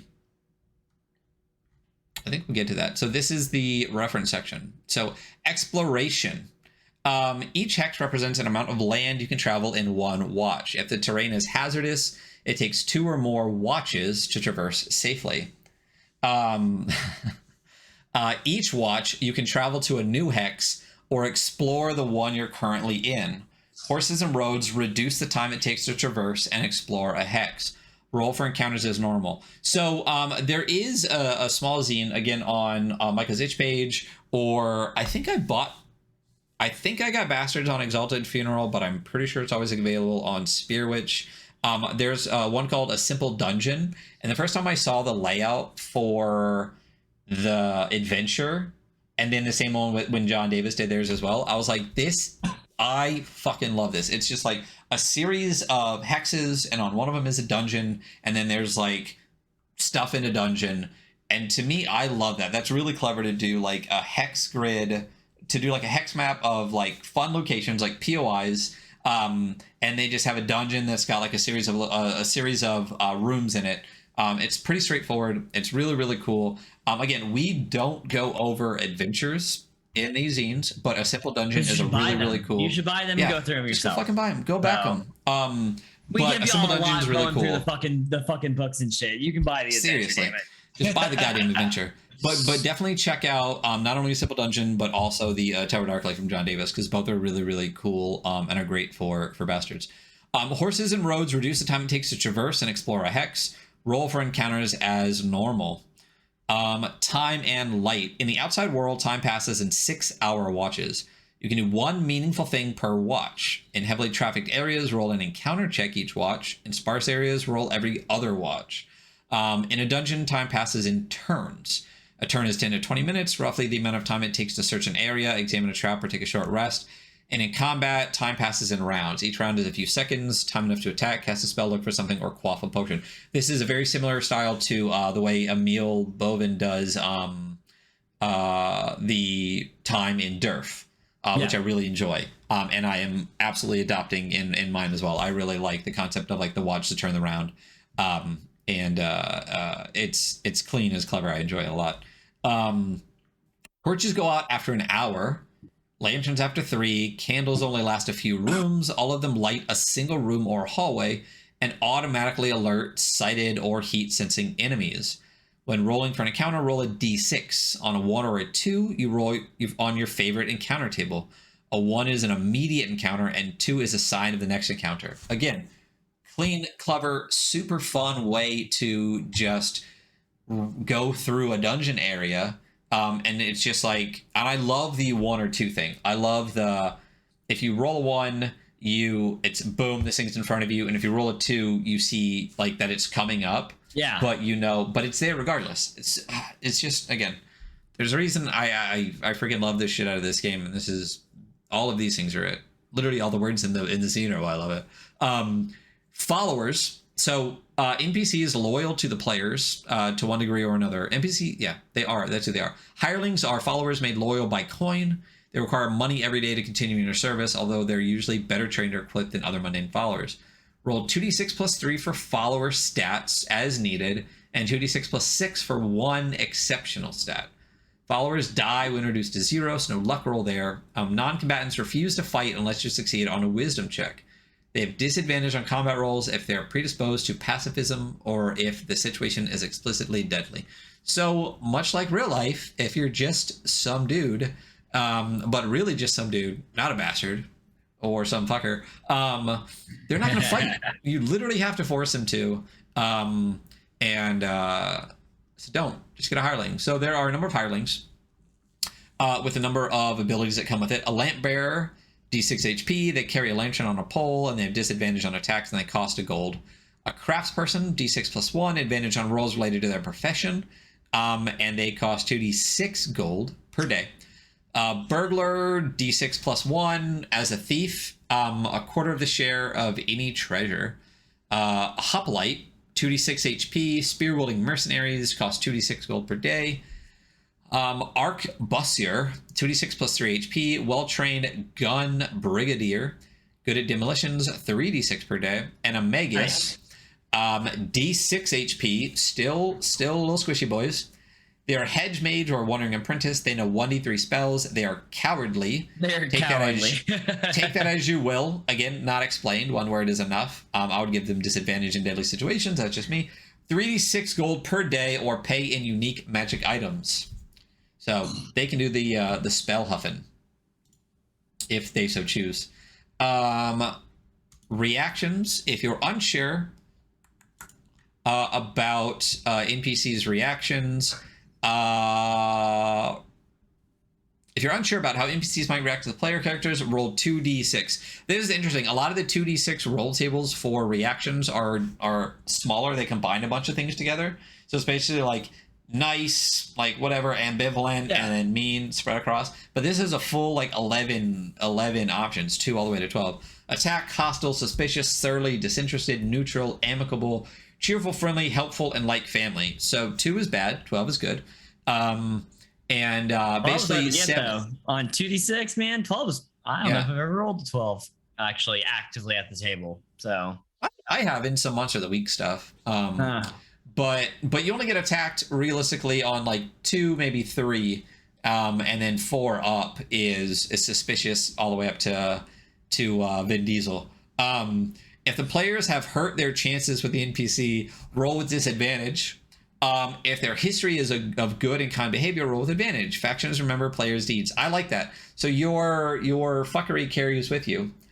So if you really screw over an area, you can impact the way that all things kind of interact with you in the future. And I like the way that carries forward so that your actions actually have consequences, which are important in games. I'm inclined to agree. Yeah. Monsters. Roll a number of d6s equal to a monster's HD to determine their HP. Base AC is 0. Speed or small. Stature can also add to AC where appropriate because they're small and hard to hit. Enemies roll under their attack value to hit, equal to 10 plus HD. 20 is always a failure. Damage, unless otherwise noted, is a d6. Multiple attacks are separated by slashes, e.g. claw, fangs, indicates 3 attacks per round. Clean, enjoyable. Instead of luck, monsters have a save value, usually 5 plus their hit dice. So there's a list of monsters here. I'll just pick, I'll pick 1 or 2. So a small one.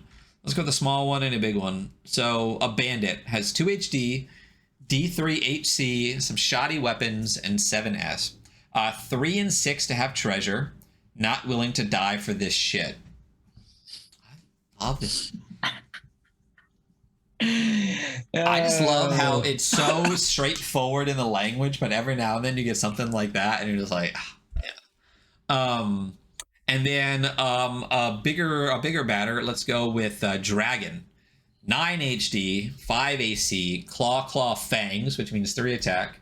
That do 2d6, 19s as their save.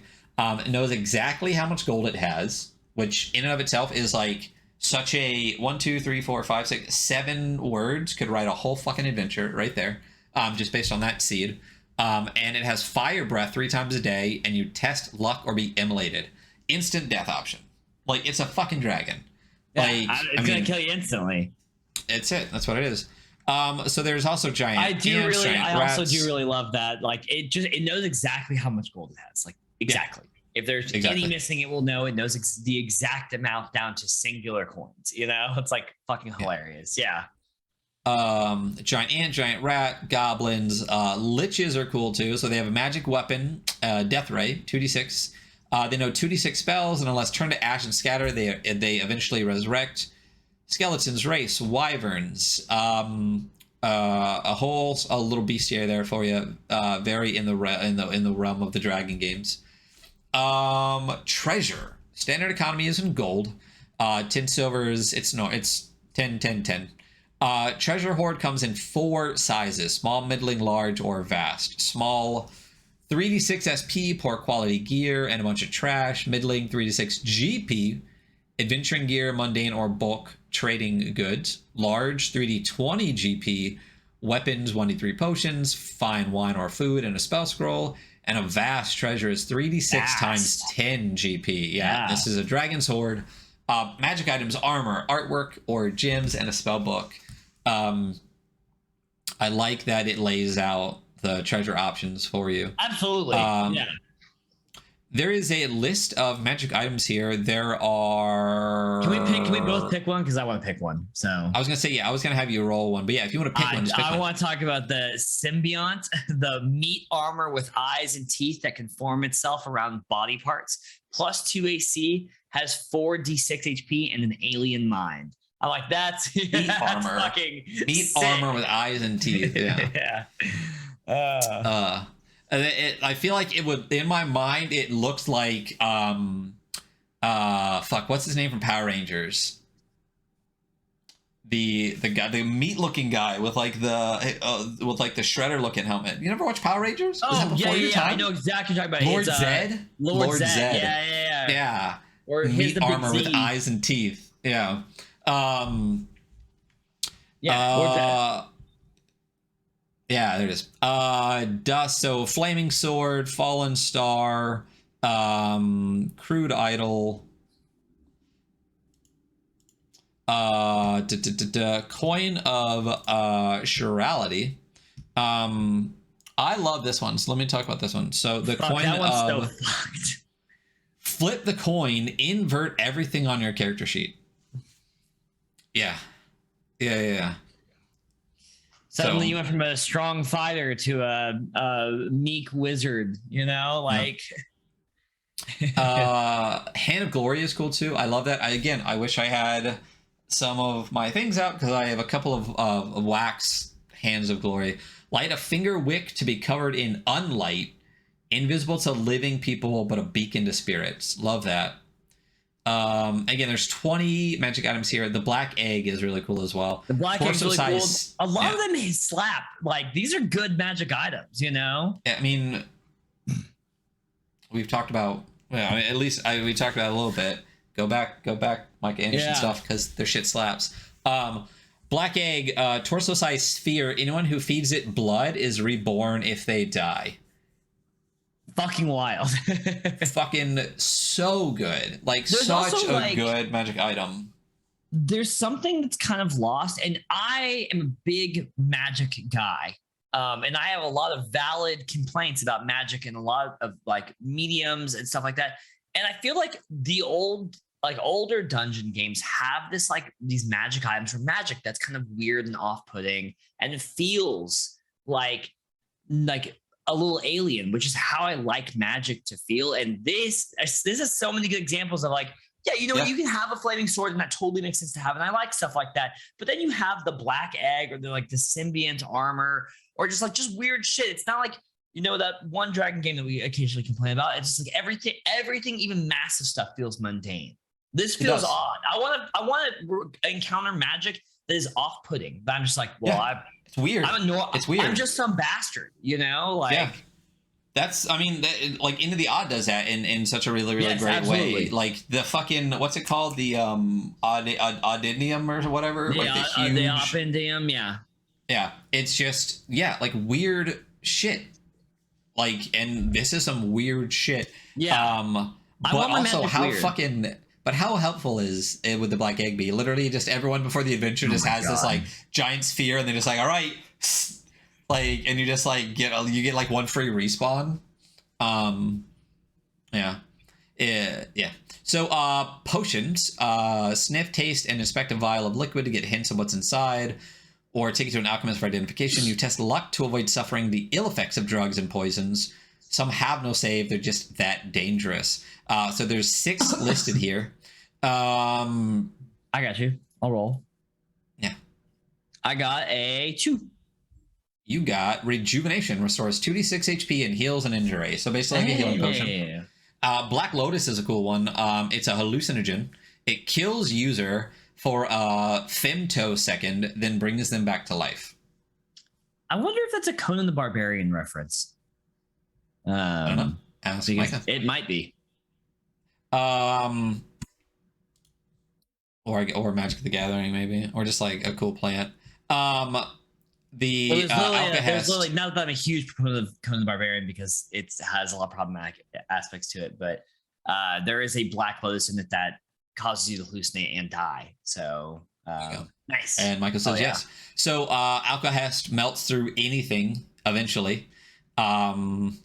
Green dissolving as spores replace the innards from the moss mouth potion. So no.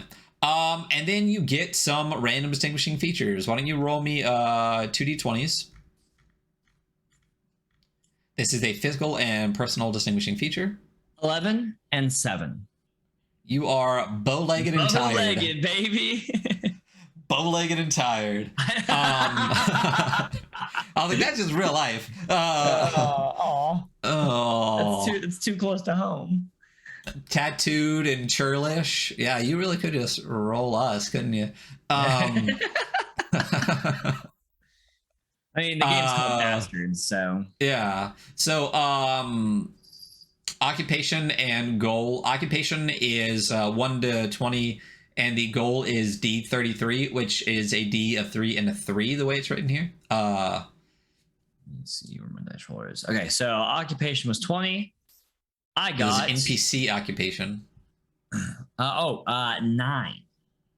Academic, and then roll 2 3s. I got a 1 and a 3.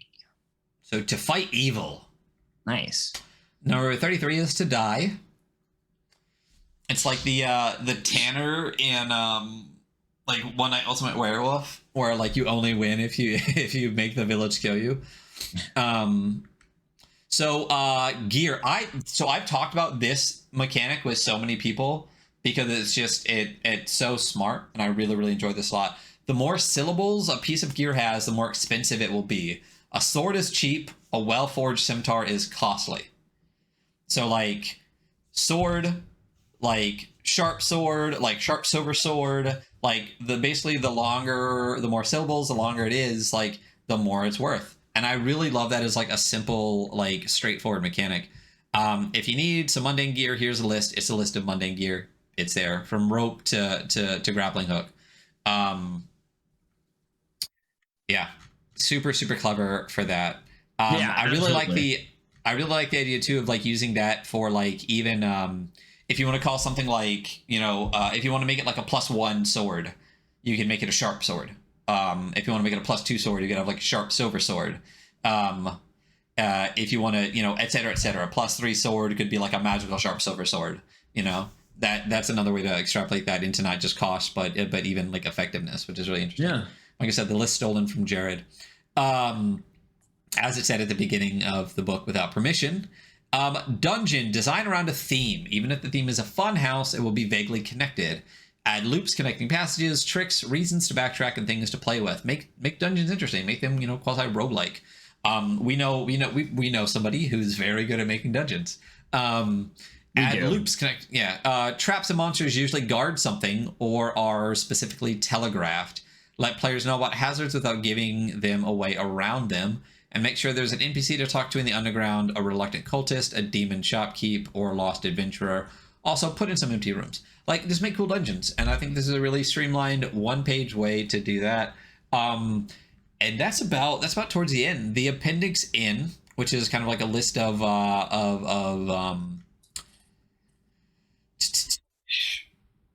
which is a list of inspirations. White Hack, Troika, BX, The Undercroft, Fever Swamp. Book the New Sun is fantastic. If you have not read, it's big and amazing, but check it out.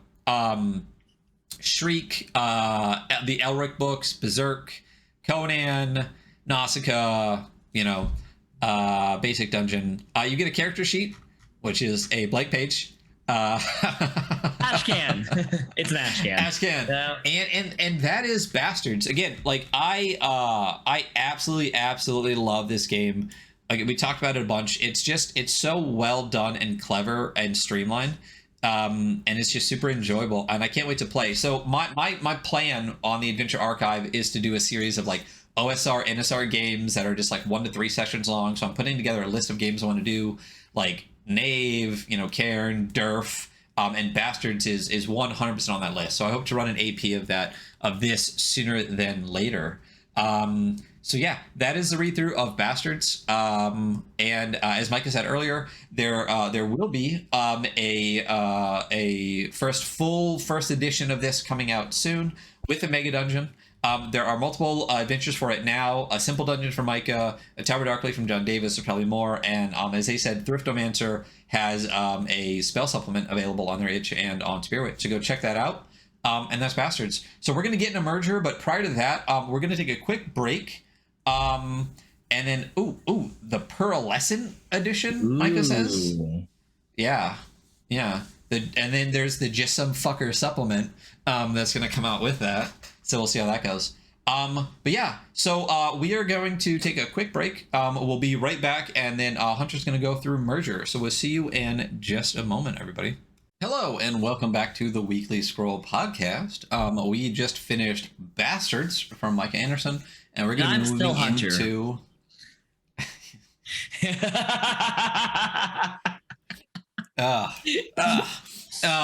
We're going to be moving into Merger from Michael Elliott, and Micah was here, and I believe Michael is here as well. So we can't tell you how much we appreciate when the creators of the zine developer hop in.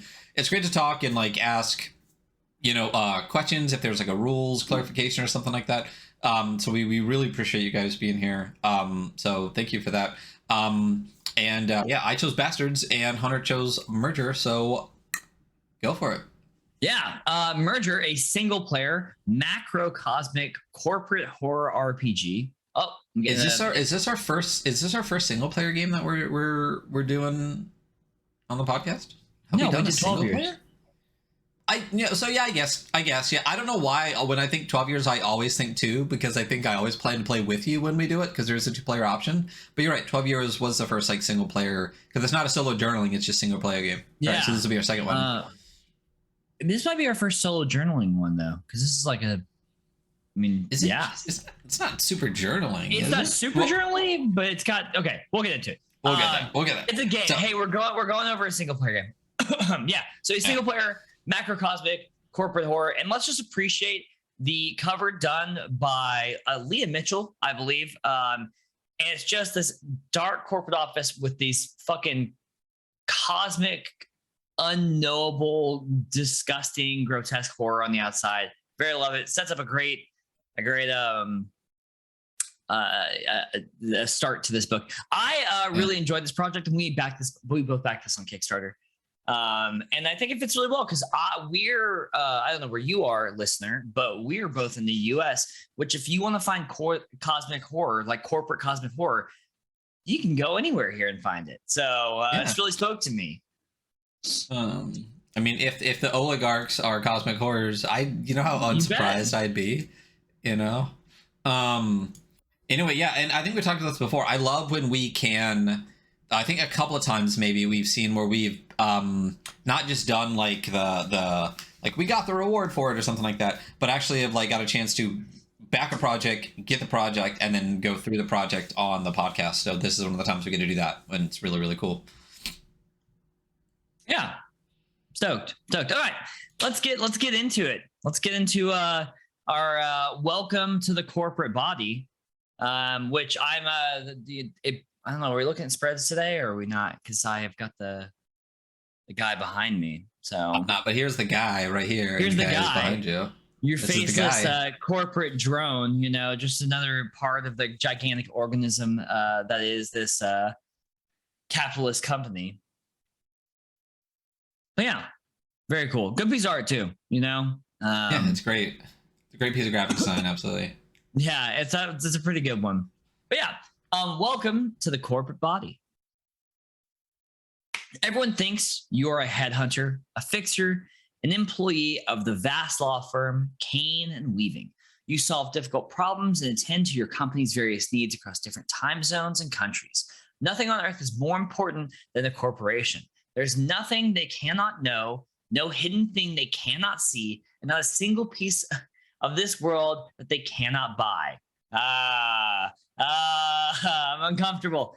And then one day you saw your company for what it really is. You are not an employee. You are the cell of an immense being, a superior form of life made up of millions of people. These unintentionally constructed predators are the only form of life that can live across spans of time and space all at once, and there is nothing on this planet like them. It is not your job to solve problems. It is your assigned function within the corporate body to steal and kill and spy to make your host more powerful than all others. You feed it, you defend it, you break barriers so it can grow. Its schemes are so complex, no one can make sense of them unless they fail catastrophically. What you have seen cannot be unseen. You cannot leave and you cannot stay. If the work doesn't kill you, the corporate body will. It will stare back at you, eat you up, and shit you out. Now get back to work. So this is obviously based on real life, and that's horrifying. And it's like, yes, this is one of those things. Like, this is a fantastically written. Just the theme of this is fantastic because it's just so relatable. It's hella topical and also really, really, really true. So moving on to the game. Merger is a single player role-playing game about working for a living corporation. It is about the terror of knowing you are part of a massive gestalt monster and bearing witness to the awful things it does to perpetuate itself. There are themes of horror, dread, existential uncertainty, and corporate greed. You will create a character, a single cell of a much larger monster of impossible scope. This character will be given certain tasks by their corporate body, and you will imagine how they overcome these challenges. You will roll dice to determine how difficult these encounters will be. Then you will roll a few different pool of dice to see if your character succeeds or fails. As the game progresses, your character will start to succumb to the various stresses placed upon them and will eventually perish in the course of their job. You cannot save them. You are a witness to how the corporate body destroys human life. You can't save them. It's going to end up poorly pretty much in almost every scenario. I think you're fucked all the way through on this one. As somebody who just left a company that got bought out by a very 2005 corporate structure, I very much feel this, especially right now, because I'm managing a bar now because I was like, no, I'm not dealing with that anymore. This really speaks to me on a very deep level. And honestly, I think this is a lot of games we talk about that it's kind of not for everyone. It's kind of hard to get into, but man, there's just so many people in the world that if you handed this to them and they read it, they would go, oh, yeah. Yeah, absolutely. Yeah. I gotcha. Yeah. Oh, yeah. I get this. So what you need, you're going to need 6-sided dice, 4-sided dice, 6 4-sided dice, 6 6-sided dice, 6 8-sided dice, 6 10-sided dice, and 6 12-sided dice. It's a lot of fucking dice. 1 20-sided die, a copy of the rules, which likely we have, the character sheet, which is you can get a free digital version, and then writing tools, and an hour or two. This game is not super long, and it's a lot of dice rolls, and it's very much guides your experience through, and it's cool. Move on to the taste menu. To ensure your game only contains themes and content that you're comfortable with, create a taste menu of things that you do want to see and do not want to see in the game. And this is essentially kind of like your safety tools for yourself, what you really do, where you don't want to. We don't have to go all the way through this part, where you really don't want to journey, and what you want it to contain within your journey. And that's I think that's a really good tool. I think it's also I think just having the conversation in every game and just hey, make sure that we're all staying within a realm that we're comfortable is good to have. Moving on, we have another very good piece of art on page 8, that has this guy who's or girl or they who's a little faded out and just has words over them, and it kind of just really reinforces that kind of a faceless corporate drone theme. Beautiful, amazing. As y'all can tell, I don't control scrolling. Ryan controls the scrolling, and I give cues, you know. So moving on to character creation. Oh, bless caffeine. God bless caffeine. Yeah. So in Merger, you have a character, and your character is going to be made up of skills, items, a bond, and a vice. Those are your character traits, and they're going to be represented by dice of various sizes. So 4, 6, 8, 10. The following steps coming up on the page are what you'll need to do to create your character. You're going to need 1d6, one 6-sided dice for each trait. Roll a d6 to determine the type of trait, common, or rare, and then roll again to get a trait within that type. So let's start with names. So go ahead and roll a d6 for me, or I guess you're going to roll 2. So.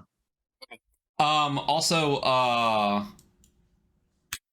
they said Socrates, who is Michael Elliott, said that an Easter egg, the words on that page are the opening monologue in the film Michael Clayton, which is a big inspiration for this game. Very cool. Let's see. I don't think I've seen that. Michael Clayton, 2000. Hey, listen, it's got 91 on Rotten Tomato. So, and George Clooney's in it. So, okay. I'm going to look into that movie. So I have a date tonight and we're watching the movie. Maybe we'll watch that. Okay, cool. Ooh, I got a 6 and a 4. So I got a rare name, and it is... Wait, what do people call your character? Selecting the option below, roll d6 twice. So I got a rare name, and my name is Copper. Your name's Copper. It's a good name, actually. You know? Yeah. It's a money name. Mercedes, Banks, Copper, Silver, Lux. Yeah. Yeah. Yeah, it's really funny. It's funny that the rare names are like, they're very luxurious names. You know, the uncommon are also like still fairly luxurious as well. You know, Royce, Dior, Laurent. Chanel, yeah. Yeah, and then you know, 1 through 3 is like, you know, you have Charlie, you have Otis, you have Richard. It's like, yeah, you really have your common, like your common name, or like, oh yeah, my name's Lux. But absolutely fantastic. It's funny because I've gone through this game several times, and then every time I go through it, there's so much space in between. But I'm just like, oh yeah, this is like, I really did enjoy this project when we backed it. I'm glad that we did back it. This was a good one. So skills. Cool, yeah. Moving on to skills. So skills, they're pretty much just what your character is good at. This could come from their life before becoming a corporate fixture, their education, or just experience that they have. And this works the same way. You're going to roll a d6 twice. It's going to tell you the what level is it, common, uncommon, or rare, and then what the skill is. You're going to do this 3 times. So your character starts with a total of 3 skills. So Ryan, why don't you do 1 and I'll do 1. Okay. Let me drop this one. I got a 4. Okay. And? Oh, you meant oh yeah, you have to. Yeah, sorry. It's you roll the level 2d6 to do 4 and a 3. Yeah. So I got a 4 and a 3. So I have an uncommon skill, which is the finesse with a d6. Ooh, you're a finesser, and it comes as a d6. I rolled a 2 and a 3, so I got a common skill, which makes sense. I'm a hella commoner. If you've ever met me out, and I've got strategy, which is a d4 skill. You want to roll the last one? We got finesse, strategy. I got a 3 and a 6, so I got a 6th sense, which is a d6 as well. Yeah, so we got stuff. Our character is finesse, 6th sense, and strategic, named Copper. The name Copper. I kind of like the name. You know what? If I have a son, I'm gonna name him Copper now. But yeah. So moving on to the next page has skill descriptions. There are a lot of skills. There's a good amount of skills, honestly. You could make a very different character each time you go through. So we'll go over the ones that we read, that we rolled. So first one's gonna be strategy. You know how to solve a problem from multiple angles. Very easy to understand. Sixth Sense. It's a feeling that crept across your skin like dry teeth when you first entered the offices of the corporate body. You should have listened. You have that, like, when someone's watching you and you feel it. It's like that kind of sense. And then what was the last one you got? I think, was it Finesse? I think was the first one I rolled. Finesse. Finesse. Picking locks, pockets, and more. That's a really interesting one. I didn't think of it as like lock picking, Noses. Yeah, absolutely. Yeah, you can pick your friends, but you can't pick your nose. The rare skills, it's funny because like really the rare skills are very, very cool. One that I looked over before was rituals, runes, blood, timing, sacrifices, the hidden causalities around us, a person's will enacted upon the world in novel ways. And that's the best you can roll, because that's rolling a 6 and then rolling a 6. That's the best skill. And it definitely reads like it. You're like, oh wow, this is it's pretty heavy. It's pretty cool. Moving on to items. So these are the things your character typically has with them or has access to. Do they help your character with their job? Are they big status items or familiar tools of their trade? Roll a d6 twice to get an item and record it on your character sheet. Do this 3 times for a total of 3 items. I say we just do this again. This time I'll roll twice though, because I want to do that. Okay. Fuck me. I fucking suck at rolling goddamn online dice. I rolled a 1 and a 1. I got a lucky token. Hey, you got a lucky token. I rolled a 2 and a 5, so we got energy drinks. Nice. And then our final item, give me something good. 1 and a 4. I got a lot of cash. Cash, energy drinks, and a lucky token. We're just rolling real life. That's what I have next to me right now. I got the energy drink. I got tips right here. And then, you're here. You're my lucky token. Oh, buddy. Gotta bro out once a show. Yep. And then again, the next page is going to be our item description. So, lucky token is a totem, carving coin, something small that has never done you wrong and has no capacity to betray. Which, I mean, in this game, that's pretty funny. Energy drink, maybe from a personal sponsor or the leftovers from a failed business venture. You got your last job that you had. You really pushed for them to take this energy drink advertising contract, and it failed. And now you have 40 cases of this energy drink in your garage at home. And it's called Boom Energy, and it tastes like shit. Shout out Bang, don't sponsor us. And then our final Did Bang go under? No, we're not that lucky. Gotcha. But I'm just saying, Bang Energy tastes like shit. So, and they used to drop off cases at the gym I ran, and it's just like, dude, this is bad. I smell what you're stepping in. Yeah. And then the wad of cash. Hey, you know it's what? Wad of cash. It's fucking wad of cash. Once again, the rare items in this are fucking Obsidian credit card. Like, just the name of that. It's just a credit card made of obsidian. Yeah.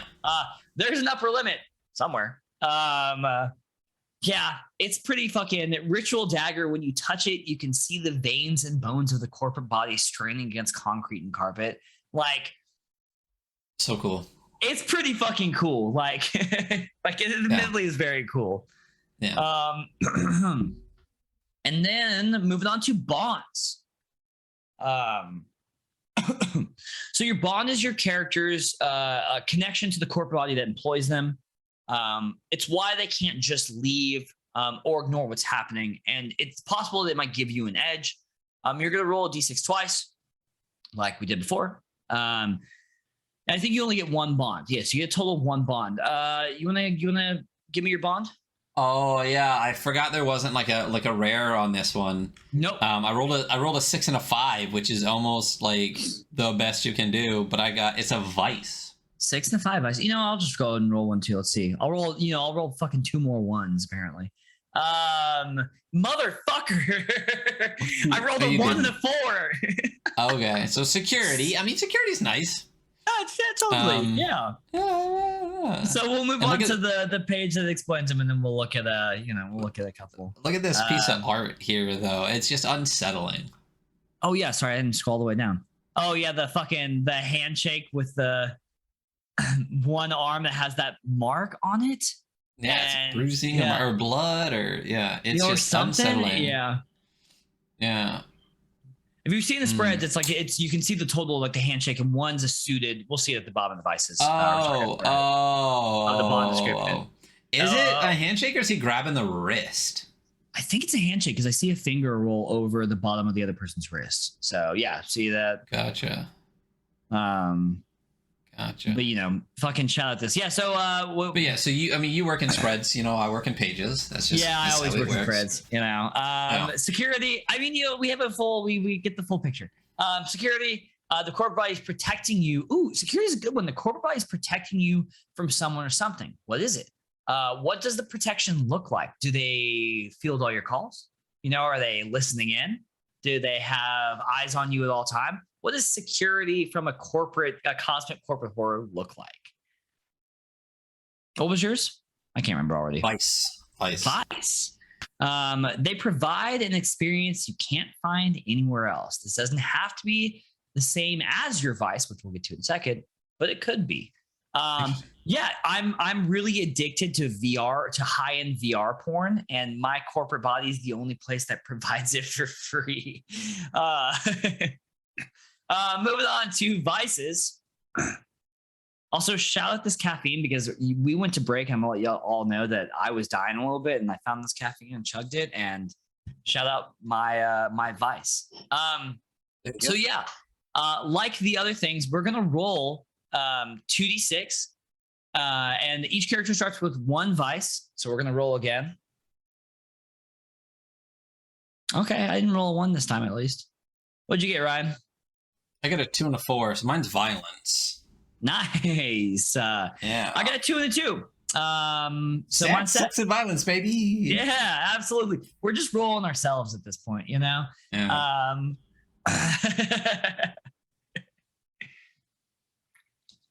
But I like, once again, honestly, on all of these, 6 is like, obviously it's the hardest one to roll, and it's always the best.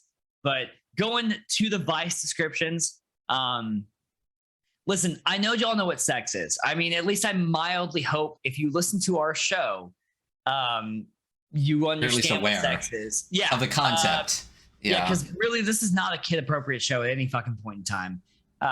So please don't let your children listen to us, unless they're really cool. Sex, violence, boxing, shooting, martial arts, fights in the alley. So sex and violence. Yeah. Yeah. But the higher level stuff, right? The more uncommon vices, corporate culture, groupthink, team building exercises, corporate training. You drink it all up and ask for seconds. Could you imagine if that was your addiction? But what was that one that all of that group did? Remember when like the whole group fell into that weird quasi corporate group thing, culty thing? No. Like when the people we don't really talk to anymore and stuff, they Oh yeah, what was that called? Landmark. It's called Landmark. Landmark. Yeah. Ooh. Oh, buddy. Yes, Landmark is very much a corporate culture cult. Anyway. Annihilation. You black out and stop existing for a while. This could be getting beaten to a pulp, drinking to excess or worse, or the occult, the secret language of all things, can quickly turn into an obsession. And why not? If these monsters that surround you are real, why not turn your blood into pure will? Why not cover yourself in runes? It won't matter in the end, fantastic. I love it. It's fun how well this game walks between like mundane corporate culture and super dark occult cosmic horror, which obviously is the whole game, but like it's just done well. Like you could roll a mundane as fuck character and it's just like, you're here for sex and drugs and like you're a regular person who just realized that or you can accidentally roll like an occult expert who's just like, oh fuck, this place is alive. This has a couple of shades of the Devil's Advocate in it. Have you ever? You know, I still haven't, but I've read this. I wonder if that's a little. I mean, it's more infernal than Cthulhian or whatever, cosmic horror. But there's shades of that kind of like corporate, mixed with the evil a little bit that I really like. Yeah, absolutely. Right. Moving on to encounters. Boy, I'm feeling way better, man. I feel great right now. Fucking that caffeine addiction's really pushing me up. Encounters. Mergers fueled by encounters. And these are challenges and tasks presented by corporate bodies across the world. Each encounter describes a challenge and provides a few prompting questions to help you imagine how your character will act. You start the game with the first encounter of the first corporate body. When you finish the encounter, you move on to the next until you finish the last encounter for that corporate body. Then you move on to the next corporate body. There are 5 corporate bodies, each with 5 encounters. The last encounter of the game is your employer, Cane and Weaving. Each encounter is made up of a corporate role and an action role. So for corporate roles, each corporate body has an associated die, and it's an 8, a 10, and a 12. So they're better. They're the best die you can get because the fucking house always wins. And each encounter has an associated die of D8, 10, or 12. To start an encounter, read the prompt and imagine what happens. Then grab the corporate die and the encounter die. If you have marked corruption on your character sheet, which we'll get to, add 1 copy of the corporate die to the pool for each corruption. For example, if you're facing Shroud, which is a corporation, D10, and you have 2 corruption on your character sheet, you would add 2 more D10s to the pool. You'll read about corruption soon. Roll the dice in the pool and sum the 2 highest results together. The resulting number represents how difficult the encounter will be for your character. A high number is a difficult or seemingly impossible challenge. A low number means luck might finally be on your side. So you roll 3 D10s and you roll, a 4, an 8, and a 6. You're going to roll and you're going to add the 8 and 6 together. And that gives you whatever 8 and 6 is, 14 maybe, right? Yeah, 14. Yeah. I can do math. Kind of. Cool. Action rules. Your character has traits that they can use to overcome these corporate encounters. After you make the corporate roll, look at the details of the encounter in the corporate body and decide which of your traits you can use to overcome this encounter. Add the die associated with each trait to your pool. If you have any corporate secrets unlocked for that corporate body, add that die to your pool. You'll read more about corporate secrets soon. Before you roll, you can push yourself to get more or larger dice. When you push yourself, mark 2 stress on your character sheet and either add an additional copy of a die to the pool or upgrade a die by 1 size. So 4 becomes 6, 6, 8. Y'all know how stuff works. You can do one or the other when you push yourself. You can only push yourself once per action roll. A die cannot get higher than a 12 this way. Excuse me.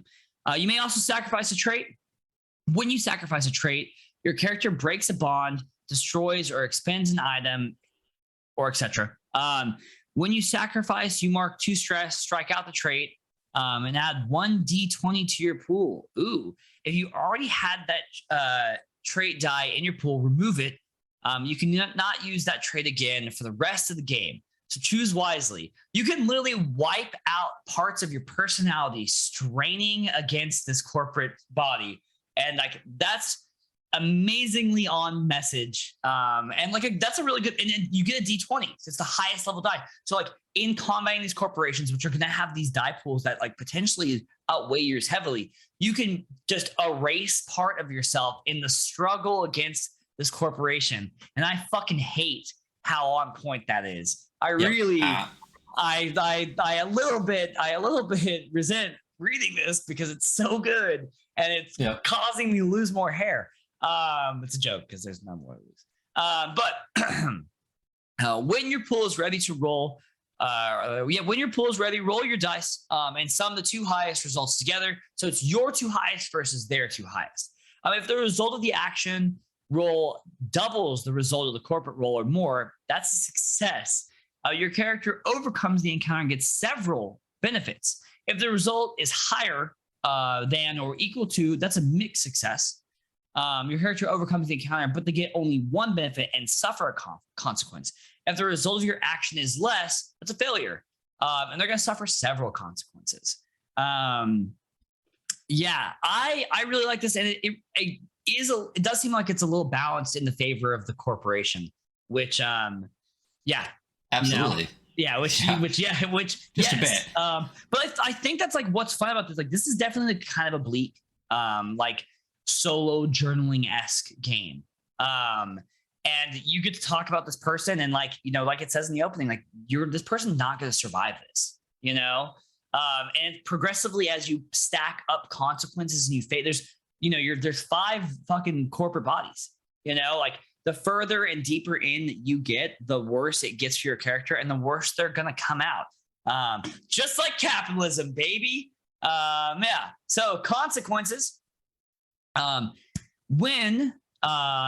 when you get a mixed success during an encounter, select one of the following consequences. When your character fails an encounter, you must pick all 4. So mixed success, 1. Failure, all of them. So we have Mark 2 stress. This is mental, physical, and spiritual toll on your character. When your character's stress track fills, clear the track and mark 1 corruption and 1 insight. Because your insight grows. So you mark stress until the track fills, and you'll clear it, and you'll get corruption, which we know aids the corporation, and then 1 insight, which we'll get to. Excess stress carries over. So if your character has space to mark 1 stress and their track on their track, and you need to mark 2, clear the track and then mark 1 stress. Sorry. If your stress track fills and you cannot mark more corruption, your character dies and is lost forever. Bleak. Mark a complication. This is harm, promises, legal proceedings, etc. When your character suffers a complication, write it on one of your free spaces on your character sheet. These can augment how your character behaves and approaches encounters.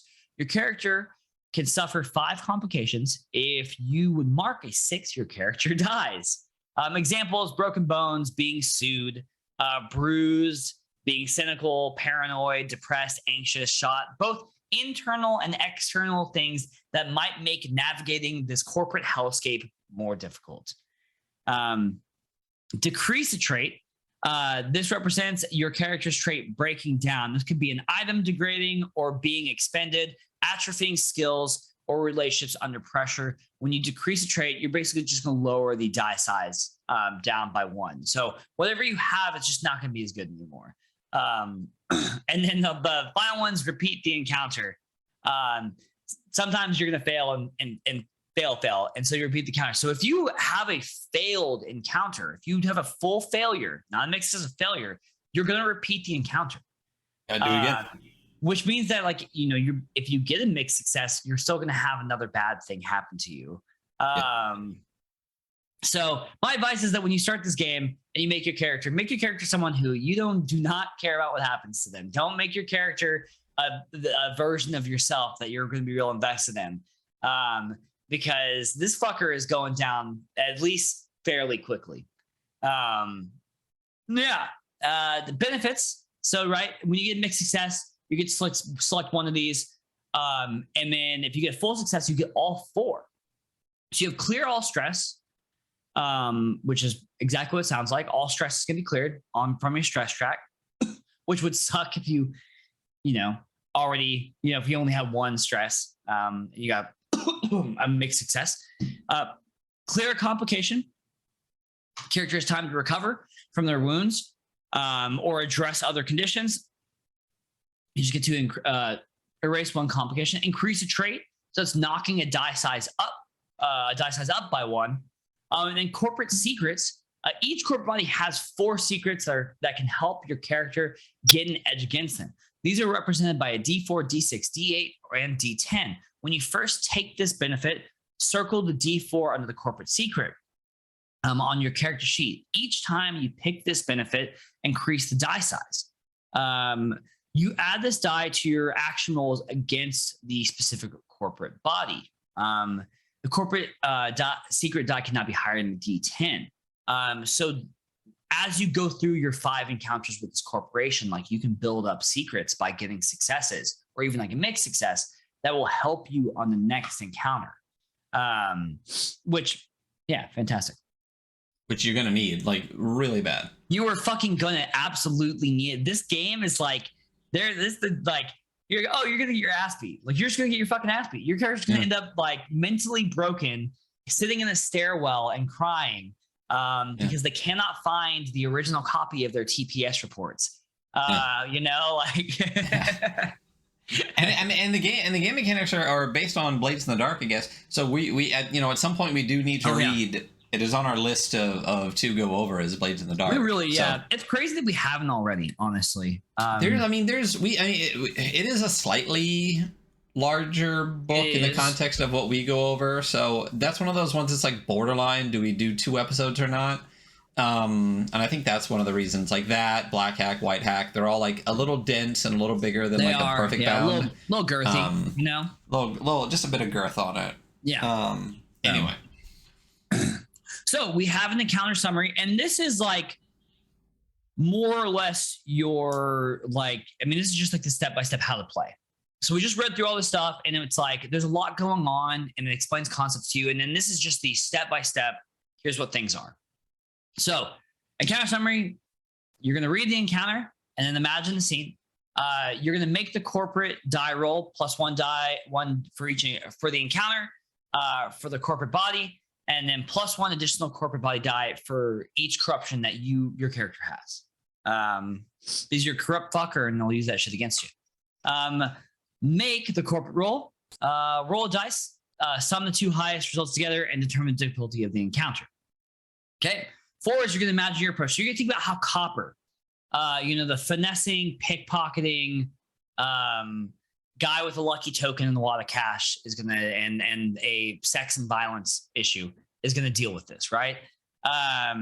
You're going to +1 die for each relevant trait, +1 die for the corporate secret if you've discovered any. You also may push yourself and add 2 stress, which if you get to the end of your stress track, you add a corporation, so it eventually works against you. And then you may sacrifice by marking 2 stress, and then just destroying 1 aspect of your character for a D20. If you're really desperate to get that win, which, yeah, I get it. Make the action roll. Roll the dice and sum the 2 highest results. If you fail, you suffer all 4 consequences. If you have a mixed success, you get 1 consequence, 1 benefit. And if you succeed, you get all 4 benefits. And that's the fucking game. Like right there. We're done. See you later. No, I'm just kidding. There's more of the book left. But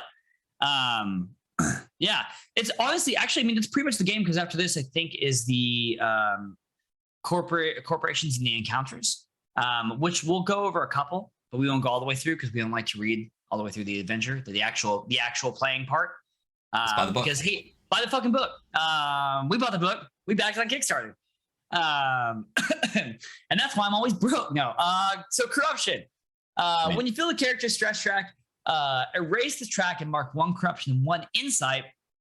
Like we said earlier, whenever you make a corporate roll, you add another copy of the corporate die to the roll for each corruption marked on your character sheet. So your corruption really works to their benefit. Corruption is a deterioration of your character. When you work in like this nihilistic corporate structure, like eventually it's going to get to you. And you're going to start being corrupted. You're going to start doing shit. You're going to start hitting on the interns. You're going to go all fucking, Clinton, and they'll work against you. And the corporations will use it.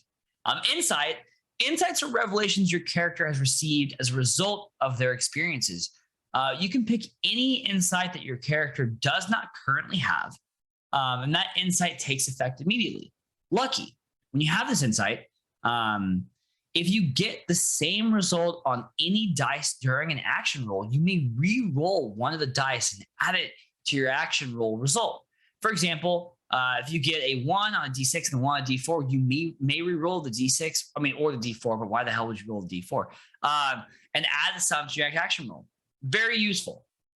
Saboteur, you get an additional copy of corporate secret die in your action roll pool. For example, if you have a D8 for corporate secret, you have 2 D8, which is fucking, tough. It costs only 1 point of stress to push yourself. Cold, it costs only 1 stress to sacrifice a trait. So like insights can really work to your advantage. So as you're kind of gaining the corruption, which really works against you, you were able to grab an insight that will help you in this venture against corporations. And next we have the 5 corporate bodies, including cane and weaving. Let's do. I was gonna say, do you want to just pick one of the early ones maybe and just kind of touch on it a bit? Yeah. Let's do meat. Let's just do meat. I like the name.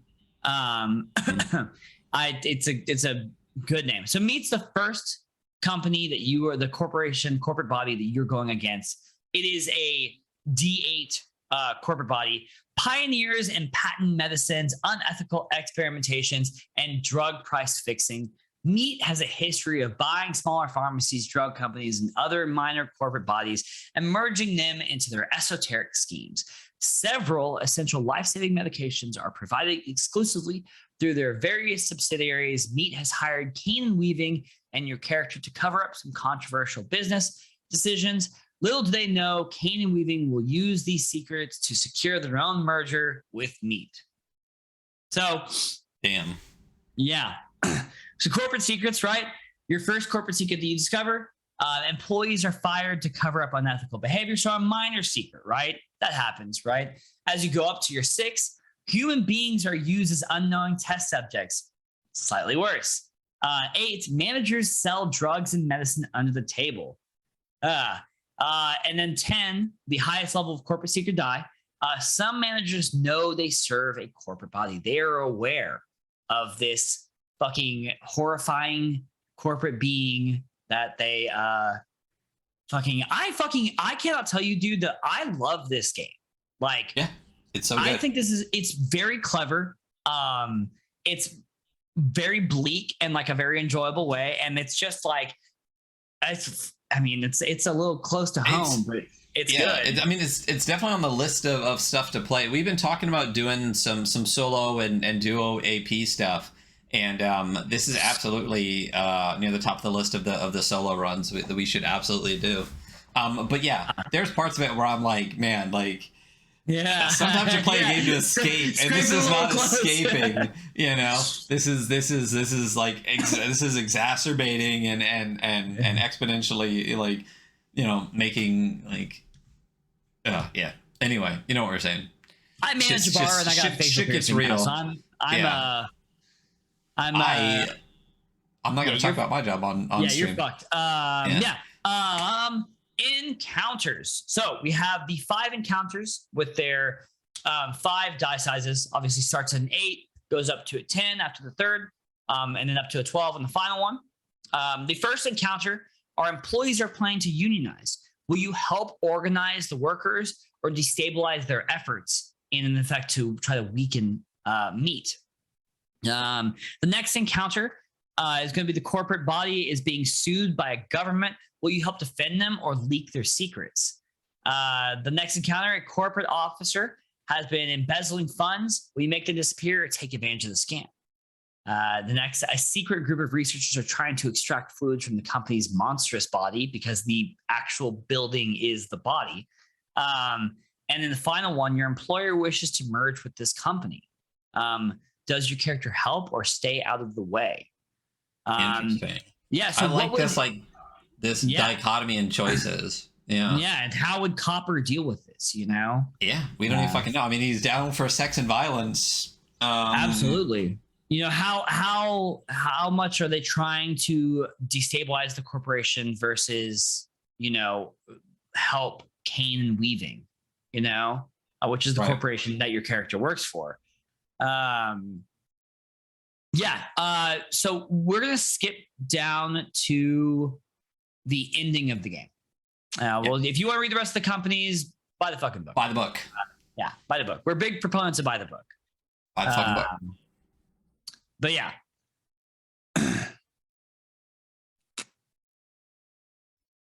You're looking for page 30? You're on page, 30. Yep. Yeah, sorry, I was reading I will say that the last encounter when you're encountering Kane and Weaving is a little bit different. They're all very good, though. But that one, if you get there, is a little bit different. But ending the game, there are 3 ways Merger can end. 1, if you mark a complication and there's no room left to do so, your character dies. What kills them? What is the last thing they see? What does your corporate body do with your character's remaining assets? You get dropped down to the basement where their mouth is, and they eat your body, and you get assimilated into this corporate body forever. If you must mark a corruption if you must mark a corruption and there is no room left to do so, your character dies or is lost forever. How does the corporate body engulf them? Who remembers your character?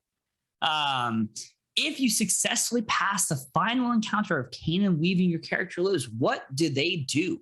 What personal connections do they have left? Who are they now?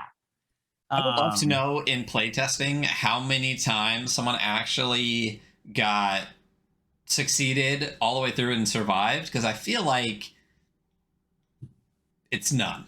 That's what I feel like. It has to be so low. It has to be so low.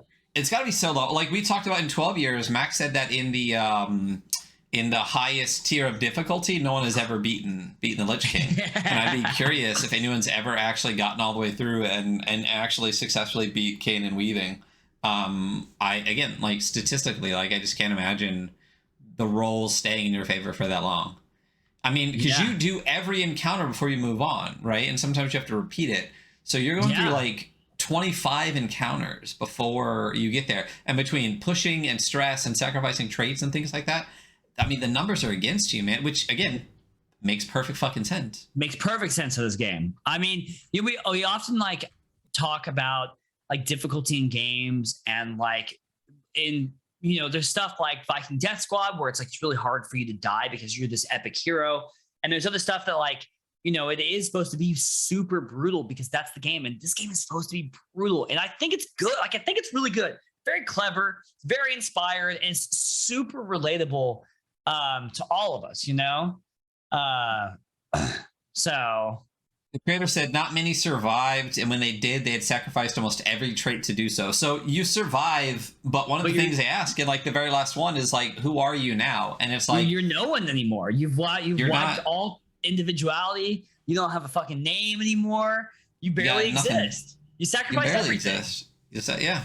I love rolling all the way down to what I assume is the back of the zine. This last piece of art on the back, it is really neat because I have the physical one somewhere, but again, boxes. But I love this last page because if you look, you can see some of the corporate bodies in it. This one, this tower piece is an eye. It's got legs coming off of it here, the tall tower. It's got some teeth here at the top, and then the eyes and mouth and coming off of the one below it. It's just a really clever, even within some of the this area here, you can see, some more legs coming across and things coming across here. It's just a really clever illustration, especially for the back. It's this game is also, we went through 2 smaller games today, and but one thing I can say about both of them is that they're both just so clever. They do so much with this is 30 pages, and this is there's you could roll so many different characters. They would deal with things so differently, Yeah. Well, you said in the beginning, you could just be some weak as fuck dude, or if you roll all 6s and get all the way to the end and have all the ritual stuff and occult stuff and really have a solid grasp of the corporate, the also cosmic horror part of it, you got a better chance. But man, trying to go into this as just some fucking dude, you're you're you're fucked. But yeah, like you just said, super clever, super great games like this. I really like this style of game too, where it's not really, because I love solo journaling games, don't get me wrong. Yeah. But this isn't really a solo journaling game. It's journaly-esque, you know? Kind of. I mean, you roll your way through the encounters and like you kind of like create the narrative yourself, but like as opposed to the journaling game where like I feel like there's still like a big prompts and you're doing a lot of writing. Like I feel like this, instead of like a Wretched and Alone game, there's a lot more emphasis on the that one. I mean, come on. There's a lot more emphasis on the dice roll aspect of it than the journaling aspect of it. But even Wretched, I mean, there's the tower and the cards and stuff for the prompts. So I like the kind of like the spread a little bit, or like the, what am I looking for? I guess spread, between something like Wretched and something like this, and like how the different mechanics work, and also with something like Pilgrimage to the Sun Guard and stuff like that. They're, a lot of them are just really cool and really fun, and I really love how, especially, I think we talked about a little bit with Iko in the beginning, how the pandemic really pushed a lot of people to do a lot of creative stuff, and I feel like there was a huge boom in a lot of these solo, like single player games over the last 2 to 3 years, and look at some of the games that have come out of it like this, which is fucking fantastic. And I will say, as much as I love journaling games, like I really do, the thing is that they are inherently time consuming, and like obviously it'll take you like an hour or two to play this game, but the thing is, like, it's very like dice guided, and you're really just creating like these small stories for the encounters. Like, it's so much quicker to just pick this up and fucking play it. Like, if you pick up 1,000 Year Vampire and play it right now, it's gonna be way longer than an hour. Oh yeah. Way long. And that's not a bad thing. It's just it's not bad. But not every game can be an 8-hour game. Like, sometimes I want to play for an hour. You know? Well, it's just different ways that you want to spend your time. Because, like, you know, it's kind of like picking up a magazine versus picking up a 600-page novel. Like, it's just whatever you're in the mood for. And if I'm in the mood for just like, I got it like 2 hours to kill and I really want to fuck with some cosmic horror, like, this is the game I'm going to pick up. You know what I mean? Yeah. So this is fantastic. So yeah, like you said, I'm gonna cut to a different window real quick. We went over a couple of just great zines that are like, we pick kind of like contrasting zines every time we've done this. And pretty much it's really cool. So people know where we are in the scope of like where the show is. I think with the interviews that we're getting, they're really going to lean towards bringing on people that are currently funding projects, since we do generally start with Kickstart the Podcast. Bringing on people who are crowdfunding projects is going to kind of be the emphasis for a little bit of what we're doing with that. And then I think most of the times we do an interview, we're probably going to do these like 2 zine episodes, because there's so many of these like great zines we backed on Kickstarter. We do have a lot of zines. So, but we also will be soon talking about doing some 2-part episodes of some bigger games. So I was talking to Hunter, we're going to drop a poll sometime this week when I actually can sleep and get to the social media I haven't done in 2 weeks. And we're going to pick our first since Lancer, I guess in Troika too, but you weren't here for Troika. Our first 2-parter since Lancer. Yeah, and but we're going to do it a little bit differently this time. And I think the 4 games we're going to pick from, I think we decided are Dungeon Crawl Classics, Neon Lords of the Toxic Wasteland,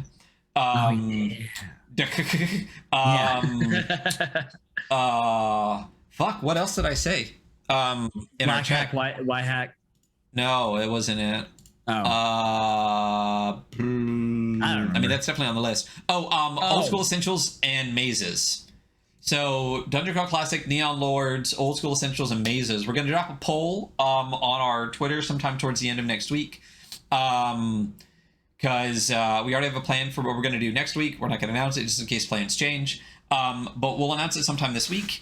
And then please, if you get a chance, go check out that poll so we can decide on our next 2-part episode that we're going to do, where we do deep dives into some of these longer games. So other than that, again, Michah and Michael, thank you guys so much for being here while we were going over that. Thanks so much. And Iko, what a fucking awesome guy. Like, would love to have him back on anytime he wants to be here. So go back Skyrealms. Go back to the other projects we talked about. The Soul Muppets project only has 3 days left, so go back that. Check all that stuff out. Follow us on Twitter. You can see all of our socials on here. It's listed everywhere. Big thing that would help us a ton is just follow us on our YouTube channel. The more followers you get, the more cool stuff you get to do with it. So we'd love to push up on that. And we are at the Adventure Archive on YouTube. Other than that, that's our episode for this week. That's us. We did it. Yeah. I'm gonna go to sleep. I know you just chugged some caffeine. But yeah, we'll announce as we go through the week. And have a good day, Hunter. Farewell. Bye, everybody. Oh, where is that? There it is.